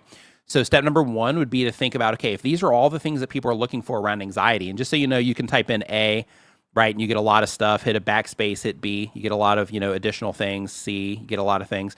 And this starts to just give you insights into, the way that people are expressing their problems through them searching for content on those problems, right? So I'm not saying target your videos for search or anything like that. What I'm saying is to use that information to really start to understand, like, okay, what are people looking for around this, and then making videos to meet them where they're at for people that are dealing with those problems. So that would be step number one. And then another thing would be for right now, well, you've got, let's see here. Yeah, based on how things currently are in your channel, another thing that I would do is I would focus on one right now. So you can have like different buckets of content and all that stuff, but I would focus on either anxiety, grief, or the other life issues that you were talking about. I would focus on one of those right now, just so that you can build up that audience, and the people that are dealing with those problems can just keep coming back for you helping them deal with those problems. And then from there, once you build that audience up, then start figuring out like, okay, do any of these people have anxiety because they're dealing with grief? Then, for that, let me make some content that might build the bridge between those two things so that I can, bring in those people, as well. And then start trying to, go out that way. And then from doing that, then you'll also start noticing, okay, when I publish videos that are a little bit outside of this thing that I kind of built the channel on, people are or they are not responding, which will tell you that either one, you need to build that audience up, or two, you need to focus more on, this, because this is what, people are resonating with when in terms of what comes from you. So I would focus on those things right now. When it comes to your content, I would also simplify. Okay, you've got some other stuff going on here too. Yeah, so right now you don't have clarity on what it is that you're offering. So here, this is about, a wine pairing, which is definitely not something that is in alignment with what you were mentioning in that. And this is a 9 hours of Night of the Living Dead, which is also, neither of these. 9 hours? Yep. There's two of these. Yeah, so neither of these are also that, right, in terms of helping people with those things. So right now you're making content on a bunch of mixed things instead of focusing the channel on something for a specific audience. And when it comes to YouTube, it's advantageous, you don't have to do it, but it's advantageous to make sure that you are, if you want to grow the channel, to make sure that you are focusing on a particular type of viewer that's interested in specific things, and that you're making content for those people, right? So I would focus on all that.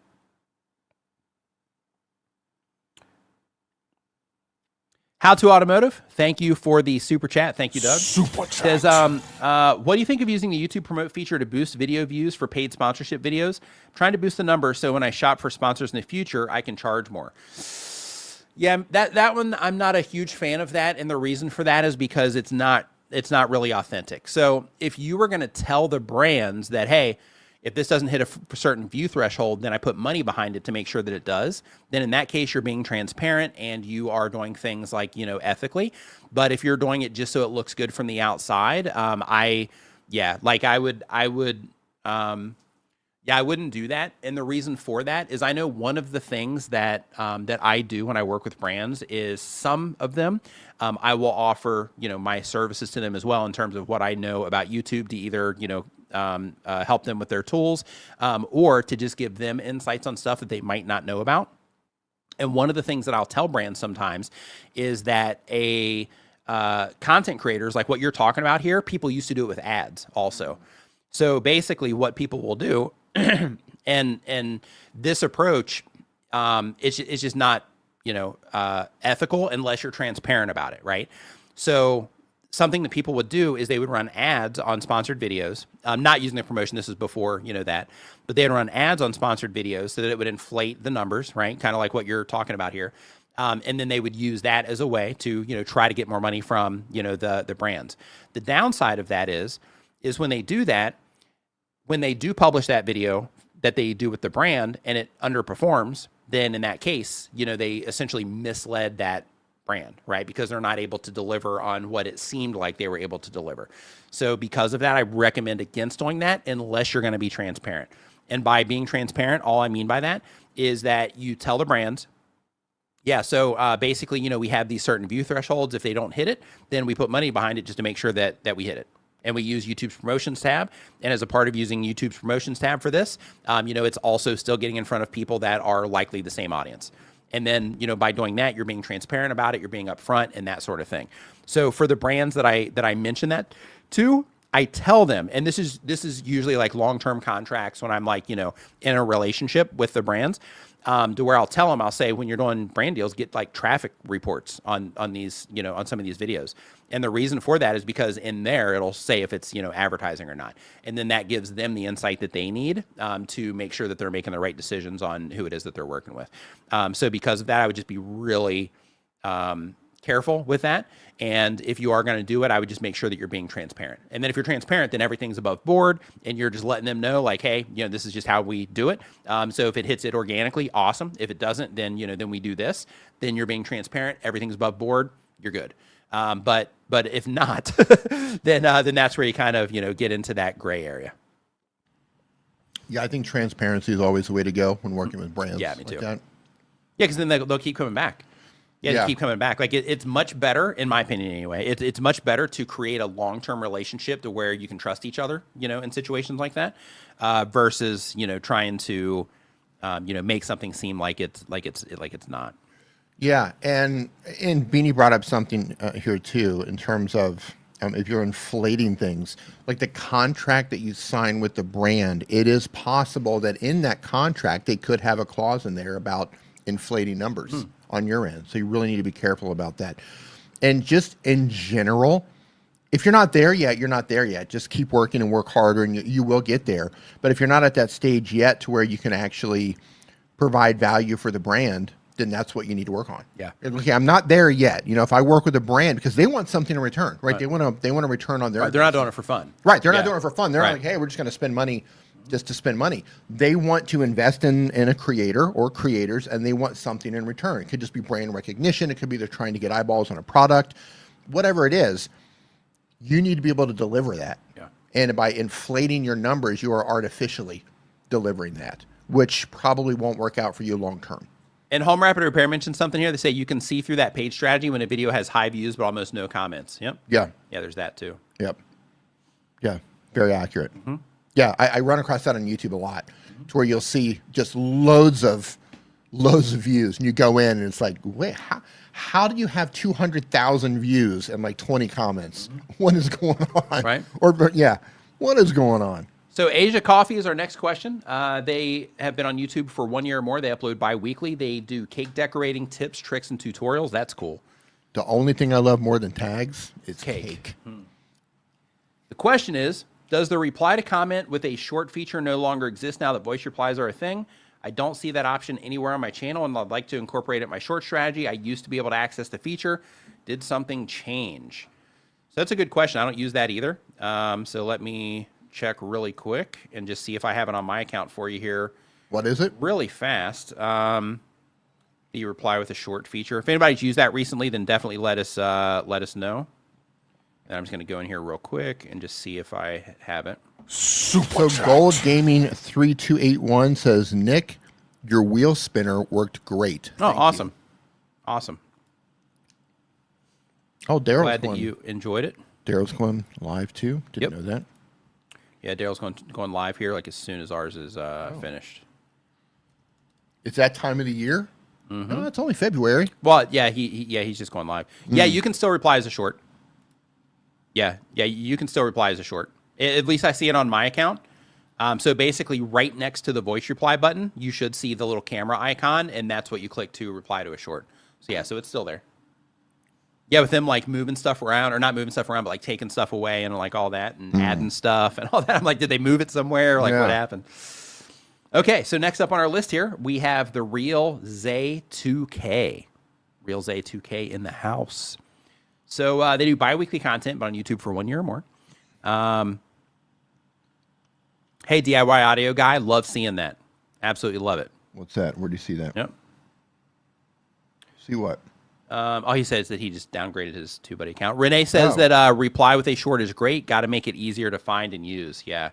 I don't know, man. I think now that, you know, with the voice replies and stuff, I think that it does make sense where it's at. Because then, like, if people want to engage with media, I mean, they want to engage at all, right? So, like, when you go down to the comment section, then you see those options down there. So yeah, I think you guys are actually doing pretty good with making that easy to find, because, you know, really, like when it comes to the screen, you have, I'm not sure if, do I have a screen share up? No. Yeah, when it comes to the screen, you have like half of the screen that is, you know, being filled up on this side with options, and then over here is the comment area. So I think you guys are actually doing a great job on bringing attention to those things. I just think that, you know, until somebody clicks on it, it might not be clear. But I mean, what are you going to do, right? You only have space for icons.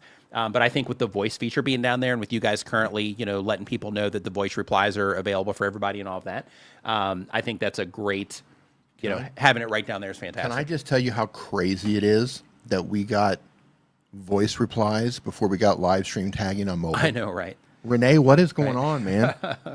Like, you guys literally, you gave us the ability to make AI slop before we got we can tag people on live streams. Tag people on a live stream on a phone. You know what's going to be funny is eventually, like, if YouTube ever adds that feature, like, nobody will use it. Right? That might be why they're not doing it. Maybe people don't tag people enough in live streams in general. I watch the chats, man, and I watch people trying to tag. Yeah, that's true. That's true. Yeah. But, like, everyone else can do it. Yeah. That's the crazy thing. Yeah. Literally every other platform can do this. Yep. How is the biggest platform? He said he asks for that literally every month. I believe we definitely you. need that. Listen, as a creator, I know you do. Yep. That's why you're the creator, lazy. Mm-hmm. That's right. That's why we voted you into power, Renee. It's funny. Right. We had no part in that, but I would have voted for you. You know what? They should do that. They should do that. They should vote people into, like, positions of authority at YouTube. Have the creators. Yeah, like a round table where they, you know, everything for, you know, of course, not like the big stuff, but like creator focused decisions, not user focused. Creator focused decisions. You got to run it through the table. You got to run it through the Renee. Who sits at the head of the table. Obviously. You got to run it through everybody. He'd have my vote. Yeah. Right? It'd be like Renee Ritchie 2027. Oh yeah. Right? I'd campaign for you. Yeah, me too. I'd have a Renee. Yeah, we'd be on this live stream holding up signs, right? Renee 2027. I'd have a Renee 2028 sign in my yard. People drive by like, what? Yeah. What is that? Oh, that's great. Yeah. All right. So next up, we have the Real Zay 2K. They do bi-weekly content, but on YouTube for 1 year or more. The goal of the channel is to have a good time. And the question is, how are my most recent thumbnails? Let's take a look. The Real Zay 2K. He says, I'll make signs with sparkles. Oh, that's good. There you go. That's good. Sparkle signs are better than no signs. Yep, they are. Let us know what color your hat is. We'll get them. Yeah, that's right. We'll get them. We will get it. Well, we got like little red hats with little YouTube play buttons on them. Yep. Well, because the YouTube logo is red, so it's going to be a red hat with the little white triangle. Yeah. That's all it is. Yeah. Little white triangle. Yep. Okay, so thumbnails. D, feedback on thumbnails. I can't see anything. Hold on, I got to zoom in. Hold on, my screen is like this big. There we go. What's this channel about? So the channel Reels, is 2K, 2K. yep, the man that challenges the challenging parts of the gaming industry. Okay, man, I'm not a gamer. That's all we but got. Let's see it. Okay, let's go. So this Cuphead, one is, can you 1P. beat Cuphead with only 1 HP? Okay, I'm not a gamer. This doesn't speak to me. But there you go. Cuphead, 1 HP. I mean, it's simple. It's colorful. I'm not your target audience, so I can't say either way. I don't know what this means to me. Yeah, for Cuphead, I'm not sure. Yeah. If it was if it was a different game, possibly. Yeah, I mean, people are responding to some of these. 90% of players quit. I spent 100 hours looking for this sword. Sort by popular. Well, look at that. 34,000 views a year ago. Okay, yeah. First of all, you need to be uploading more regularly than this. Oh yeah, they just started again. Yeah, Oh yeah, They've got yeah. like 4 videos in 8 months. Yeah. Hold on, So let's that's go to first. shorts. But I think your thumbnails are generally okay. I'm not a gamer, but I'm as looking through these, I don't see anything as like a red flag. Yeah, with Elden Ring, I don't know enough about it to know if you're focusing on imagery, because I do see that you have a character here, so Yeah. that's good. Yeah. Here you have the DLC, stuff up there. I think that's good. I think you're just not taking enough swings, man. Yeah. Like if you look, you have 2 weeks ago, a month ago, 3 months ago, 8 months ago, a year ago. Yep. Like you just need to get up and take more swings. Yep. I think that's the thing that's holding you back right now. It's just some level of consistency. Yep. Tiffany, what's going on? Hope you're doing great. Nice to see you in here. Says, long time no see. I took a YouTube break. Oh, wow. Yep, nice to see you. I've taken a break on long form, getting ready to hop back on that train here this coming week. So right there with you. So, but still live streaming, popping up some shorts from time to time, still doing the thing. Looking at tags. But getting back on the video train here this coming week. So welcome back. We'll be doing it together. So we've got that. Okay. And then next up on the list, we have Derek J Reacts. Derek does daily content. They do a body cam video reaction channel. The goal is to be a full-time creator. And the question is, when I make my videos, my background is my living room. For the 2 years that I've been doing this, my background has been dark. Any advice to liven up my background? Let's see it. Side note, to see my full background, just scroll to the end of one of my videos. I want to see their tags. Let's see what you got going on here. Woo! Look at the tags on that one. Oh, yeah. All right, so let's go You're here. going to catch a case if you're not careful. Oh, with the tags? Yeah. Look at all those tags. You're going to get a community guidelines violation if you're not careful. Are you going to pull them up? Are you taking a screenshot? Yep. Yeah, All right. so basically they were asking if their, if the background Let's see. was too dark. So here Let's it is see. without the end screens. That's it. I can't see it. You're not sharing. Oh, sorry, I was looking at another thing. There we go. You got tags. I'm in like, the what, brain. man? How are you not seeing this? Okay. Yeah. All right. Go. All right, so the question is, do you think it's too dark? Yeah. So okay, production-wise, what do you think? What do you think they can do? What are we doing here? Entitled Drunk Woman Demands to Board Plane. Okay, that's a You are crazy watching title. Nimmin Live. Listen, if you're doing comedy or you're doing something, reaction videos like that, I think doing something from an authentic point of view, it works. I mean, you're well lit. It could just be because of the pause. Is he in focus normally? Or is that just a bad pause? Let's find out. Just skip somewhere else. Yeah, he is a little bit out of focus. Yeah, you look like you're a little bit soft on coming through this way. So I don't know how you're recording, possibly on a phone, possibly on a webcam, but I would work on, maybe you could add a little bit of sharpness to kind of bring you into focus a little bit more, because the quality of you is just, you're just a little bit soft, a little Yeah, it out of looks like your focus. frame rate's a bit off too. Like But you're like stuttering around and kind of, like almost like you're going in slow-mo, but not really going in slow-mo. Okay, So so- you might have your, go ahead, D. Yeah, just let me tell you this. I don't know how you're recording the videos, but I would record your video here if you're doing some sort of a reaction at either 24 frames per second or 30 frames per second here on YouTube.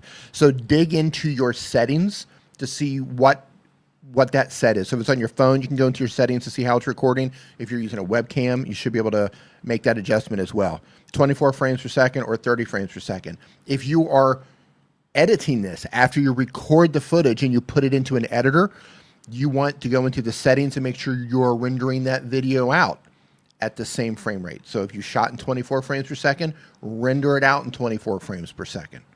Now, I know that's not what you asked. You asked about your background. I think your background is fine. The background is fine. It looks like your frame rate has some issues, and that could be causing a little bit of softness on you as well. But even then, I don't think the softness would be a deal breaker. And I think your background's fine based on, what you're doing. So there we go. Yeah. Yeah, like if I clicked into this, you would. When we think about backgrounds, when we think about putting a scene together, I always think Putting more. a scene together. Is that when you like call up your buddies and you're like, hey, we're putting a scene together? Call Dirty Mike. And they're like, hey, we're putting a scene together. It's like our one last I'm scene. calling Dirty Mike and the boys. Or that's a team. That's a team, not a scene. Yeah. Yeah, I'm looking putting at a team things- together. We're gonna go break. We're gonna go break Billy out of Pull the them in big for house. One more job. Yeah. Get the tags. I'm looking at things that could distract me from what it is that you're saying, and there's nothing back there that's distracting. So I think you're good. Just work. Try to get your frame rate together, and if you can sharpen that up a little bit, I think you'd be fine. Not a huge deal breaker. There we go. Yep.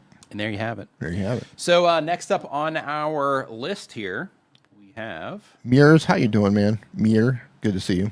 South Florida Sunshine Tropicals is the name of this next channel. I'm going to go ahead and get the channel link here because I think we're going to be looking at it. Ocean's 11. There it is. Putting the team together. They do mostly gardening, but with a side of hope and healing. That's cool. The main goal of the channel is to connect with others who like what they like. And the question is, how can I get more reach and make more positive difference in my niche? With limited time to make videos as a caregiver to a special needs son, continue with lives and shorts, question mark. So let's see what you got going on here. Take a peek. Take a gander. Look at them tags. Oh, yeah. Okay, let's see what we got going on here. Okay, so your niche, let's see what it is that you're doing. What are they doing over there? You pulling them up? Okay, how can I get more reach and make more of a positive difference? Okay, so let's see what they got going on. KD. Hold on, I gotta zoom in. What are they doing? I gotta see what they're doing here. Yep. So wanting to get more reach so they can make a more positive impact. South Florida Sunshine Tropicals. What are they trying to do? Hi, Carol. You're the wife. Okay, so expand that because I see something about special needs. Expand where? Right here for the more, the about the channel. Okay. Yeah. Here we go. Welcome to sunny South Florida gardening. I'm Carol, wife. And special needs homeschooling mom, organic gardener, former art teacher, and I will be a chronic pain overcomer. Even with life challenges, I've built a suburban forest in zone 10B, 11A. Okay.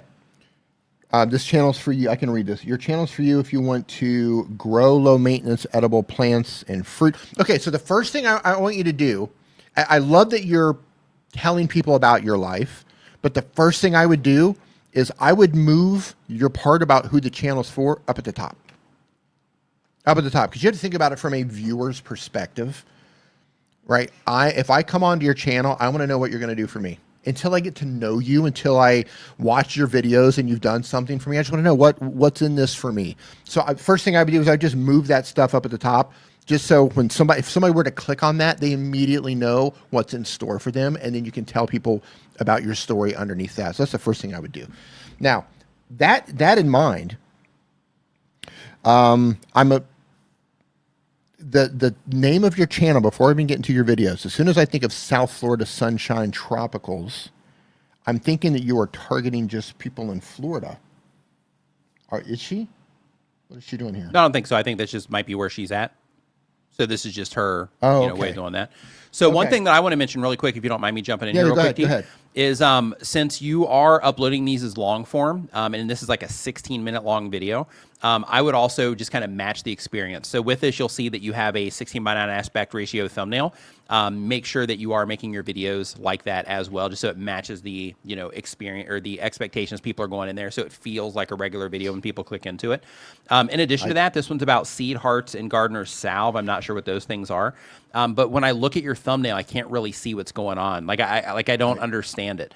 Even here at a big size, right? When I look at this, I really don't know what's going on. So I think this might be a bag of seeds, maybe just based on, or salve. I'm not sure what that is. Sunny location to honor. I very much, yeah. But yeah, with that, I would definitely just make some of these a little bit easier. And another thing as well is if you're trying to connect with people that are into gardening, you can see in this thumbnail right here how your focus is Oh, that one's, it's a small size. So you can see here how your focus here is on the text and not necessarily the imagery that will help people that are into, you know, the gardening and, you know, all that stuff. If this will help them identify that this might be about something that they care about.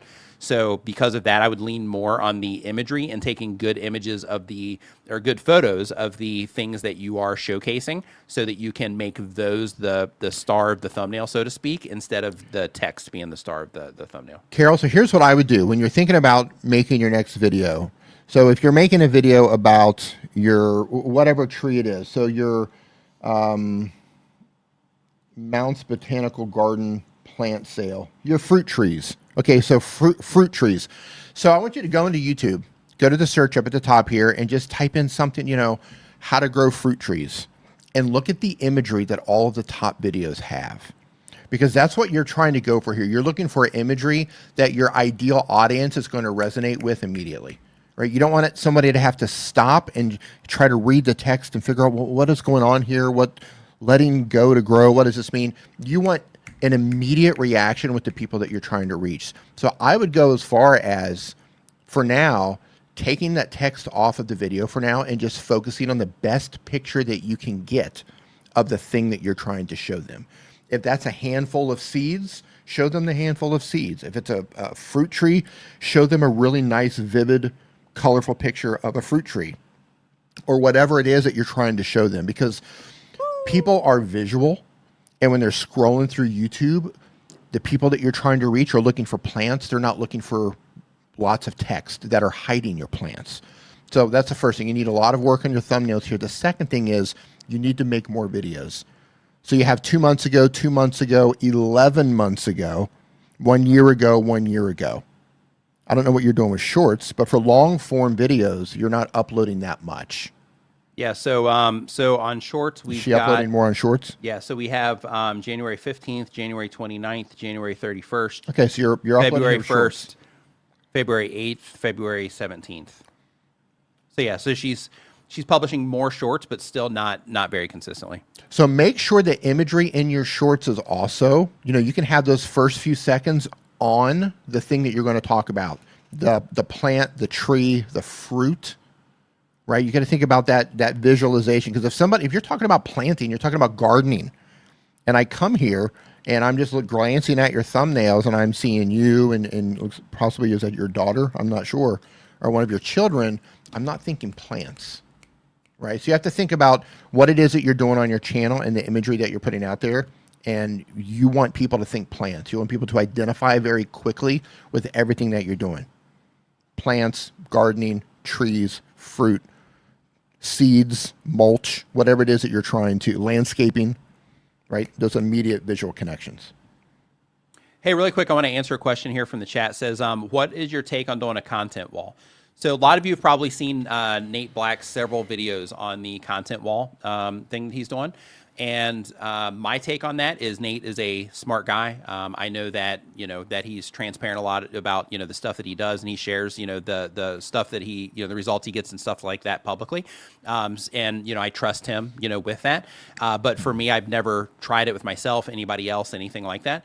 So because of that, I can't really comment on it. Outside of that, I trust Nate, and if he's saying that it's good, then it's working for some people.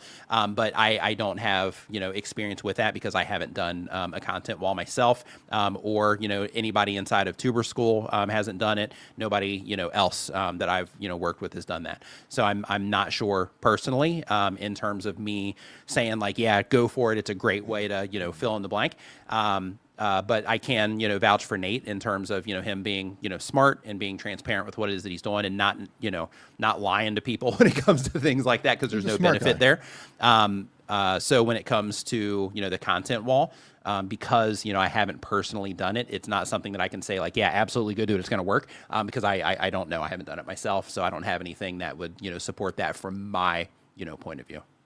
In theory. Yeah, in theory, it makes sense in theory. Yeah, it makes sense in theory because you have, you know, a few videos that are thrown out there, you know, at one time. Yeah, we'll talk about that. So you know, you have a few videos that are thrown out there at one time. So then you have those new tags, you know, on all those. So YouTube gets to experiment, you know, with all of the videos that you publish, you know, during that period of time. And you know, with that, It makes sense, that it could work. And, because of that, I might, try it, myself just to, see if it works, or if somebody else wants to do it, that's in tuber school or something, we'll help you monitor that. But in terms of, me just saying go for it, can't necessarily, say that without having the give it a actual shot. insider thing on that. Try it, see how it works for you. Yeah. It works for him. Yep. Carol says he here, mentioned also really quick. He mentioned also that, because I had a conversation with him about this, and he mentioned also that for some people it doesn't work. And some of the things that he found is that it works best for channels that haven't published in a while. So if you haven't published in like months, then he's found that it works better for channels that do that versus a channel that's taken off like a couple of weeks, or a channel that's trying to use that as a way to just kind of get a surge of some kind. He found that it doesn't seem to work as well in those cases compared to channels that have taken longer breaks. So that's from conversations that we had. So Carol says, yes, it's not all about my plans. That's where I struggle with niching down. Yeah, these are decisions that you have to make. There's nothing wrong, and I want to be very clear about this. There's nothing wrong mixing things. If you want a channel that is about plants, it's about homeschooling, it's about your children, it's about life in Florida, there's nothing wrong with that. But if you're very specific and you say, I want to build something here, and I want to build it faster, and I want to be more focused because maybe I want to get monetized faster, or I want to sell my own seeds, or whatever it is, right? You have a goal, then I would say pick a lane. Pick a lane, you're going to grow faster if you choose a lane. When you're throwing a bunch of different things out there, it can work, but it's usually a much slower path than if you just focused, and you focus on just targeting the type of person that you want to watch your video.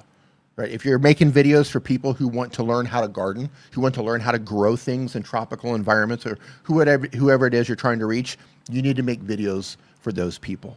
And every title that you write needs to speak to those people. Every image, every thumbnail you have needs to speak to those people. Every idea that you put on your channel needs to be something that can be helpful to that person. That's kind of the cheat code to growing faster. Yeah. And it takes a lot of time. You need to make videos. And really quick, American English with Brent says, for a content wall, don't you have to stop uploading for a couple of months? It seems like a bad idea, and then you're competing against yourself. So it's not for people that are regularly uploading. It's for people that have taken breaks. That's the whole concept behind it, is that, at least according to him, it seems to work, the best for channels that have taken, a break. But, like I said, I haven't done that myself, so I'm not sure. But the idea is that if you've taken a break for a long period of time, instead of just publishing that one video, you're essentially putting out, 3, so that you can just get that surge of, activity coming in. And then you also have those new videos that are likely to, as long as they're relevant to each other in terms of it's likely that the viewer would enjoy them because they're topically something that, viewer would enjoy. Similar topics, yeah. Or things that would just relate. Then in that case, it's just a way to, just give people something instantly to watch as well, kind of back to back.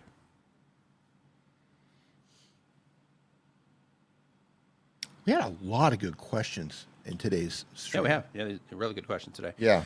AQ Alchemy is our next one. They upload when they have time. They do inspirational, spiritual, and guided message content. The goal of the channel is to be a full-time creator. And the question is... Really quick, before you do that, I just want to tackle this one. They did a follow-up to Nate's recommendation here, which is Nate recommends taking a 30-day break and upload 3 videos at the same time. Listen, anytime... Yeah, I wouldn't take a break. Yeah, I would say this. Anytime you come across something like this, there's no right or wrong in terms of something that may or may not work. Something might work great for one channel and not work great for another channel. It's something you're going to have to test. Yeah, but for that, though, I wouldn't take a break in order to do it. Like, I would keep, posting on your regular schedule, things like that, keep adding your value. I wouldn't take a break just to be able to upload 3 videos at once. I definitely would not do that. But in terms of... like you haven't published in a long time, and then you're going to try to, basically the same thing applies to like a new channel. The only difference is that a established channel already has content, whereas a brand new channel, the strategy there is uploading multiple videos so that if people enjoy one, that YouTube automatically has something to recommend to them, or they can explore on your channel page to, go watch additional content, that kind of stuff. So it's a similar similar concept to that. You mean to start in a new channel with multiple videos? Right, Yeah. right. Yeah. So, so here on this channel, they say most of my content is recorded live, and by another creator. Another creator in my genre has a static image at the start of their lives and cut out images pasted randomly throughout the live. Can I do this streaming straight through YouTube? If so, how? So if you are streaming and you're recording your content live and you want to have a static image at the beginning of your live stream, I recommend that you use something like Meld or OBS. And with those, if you're on a computer, then you can use those, and then that allows you to be able to do those sorts of things. So inside of OBS or Meld, you can set up what's called a scene, and in that scene, you can have just a static or a static image if you wanted to. The downside of that is, when it comes to replay and stuff like that, just a static image isn't that great on the replay. So because of that, I'd just be cautious about taking that approach. You can do it, but I'd be cautious about taking that approach. And you mentioned that they also have cutouts throughout the stream as well. Same thing with that. You can also do all of that in OBS. I see that you're streaming on your phone. It looks like here, because it looks like you're doing this in your car. So you're either using your phone as the way to get to the internet, or because you got a microphone and everything. So I'm not sure of your actual setup, but you might be putting this into your phone. If you're doing it all on your phone, it's going to be more challenging versus if you do have a computer. Because if you have a computer, then you can set up scenes. You can use, software, which is free, by the way, called OBS. Meld also has their free version also. And with both of those, it allows you to be able to, customize everything it is that you are, everything it is that you're doing. Another thing, and you can actually use this one on your phone, but it'll be a little bit clunky to set up, is StreamYard. So StreamYard, you can also do that sort of thing, but you don't need a software to run it because it runs in the cloud. And then with that, you can also do very similar things. And then they also have the option where you can stream vertically as well there. So then it would match what it is that you're currently doing. Next up, we've got Next question. Whoa. consumer compute. I'm not sure if we just went offline or not. We just had a power flicker here. So we're going to find out. Oh, yep, so our camera went down. Yep, camera's down. Let's see here. Let me switch over to live. And yeah, we are down, but StreamYard's up. They can hear us. Oh, you can hear us? Okay. Oh, you know what? The camera might have shut off when that happened. Oh, this is great. Yeah. That's hilarious. So while Dee's fixing that out, since you're here on audio, I'll go ahead and just mention this. So it says, the question is, my channel focuses on helping people make practical, budget-friendly tech decisions. From a quick glance, does my value proposition feel clear and differentiated, or does it come across as general tech reviews? So from what you're saying here, my channel focuses on helping people make practical, budget-friendly tech decisions. Yeah, that sounds pretty clear to me. Help people make practical.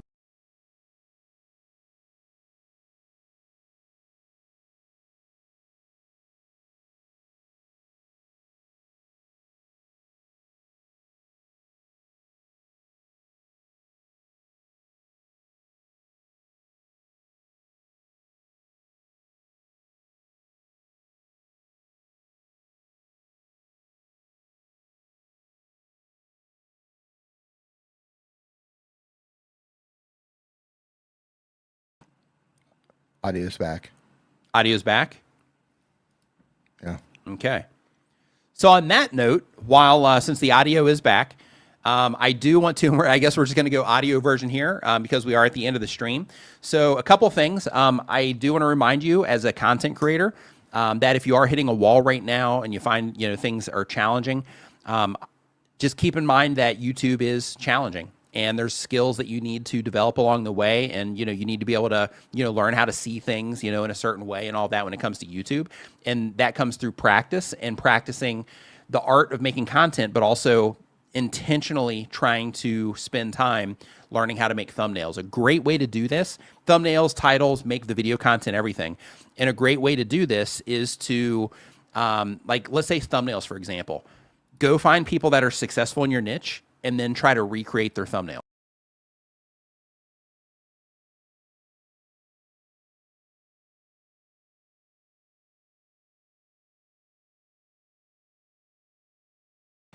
And it looks like, yeah, Daryl Eves is actually going live right now as well. So you can definitely head over and check this out too. And Roberto Blake's going to be going live on the Opus Clip channel here in an hour. So that's a great, bridge right here for that too.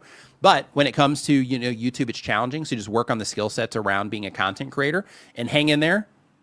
You got this. And I think we just lost audio again. Yeah. Okay, yeah. So just have a great weekend, and yeah, we'll see you next time. Timing was great though. Glad that didn't happen during the stream. Thanks for watching Nimmin Live. Remember to check out our sponsors and other useful resources in the description below this stream. See you.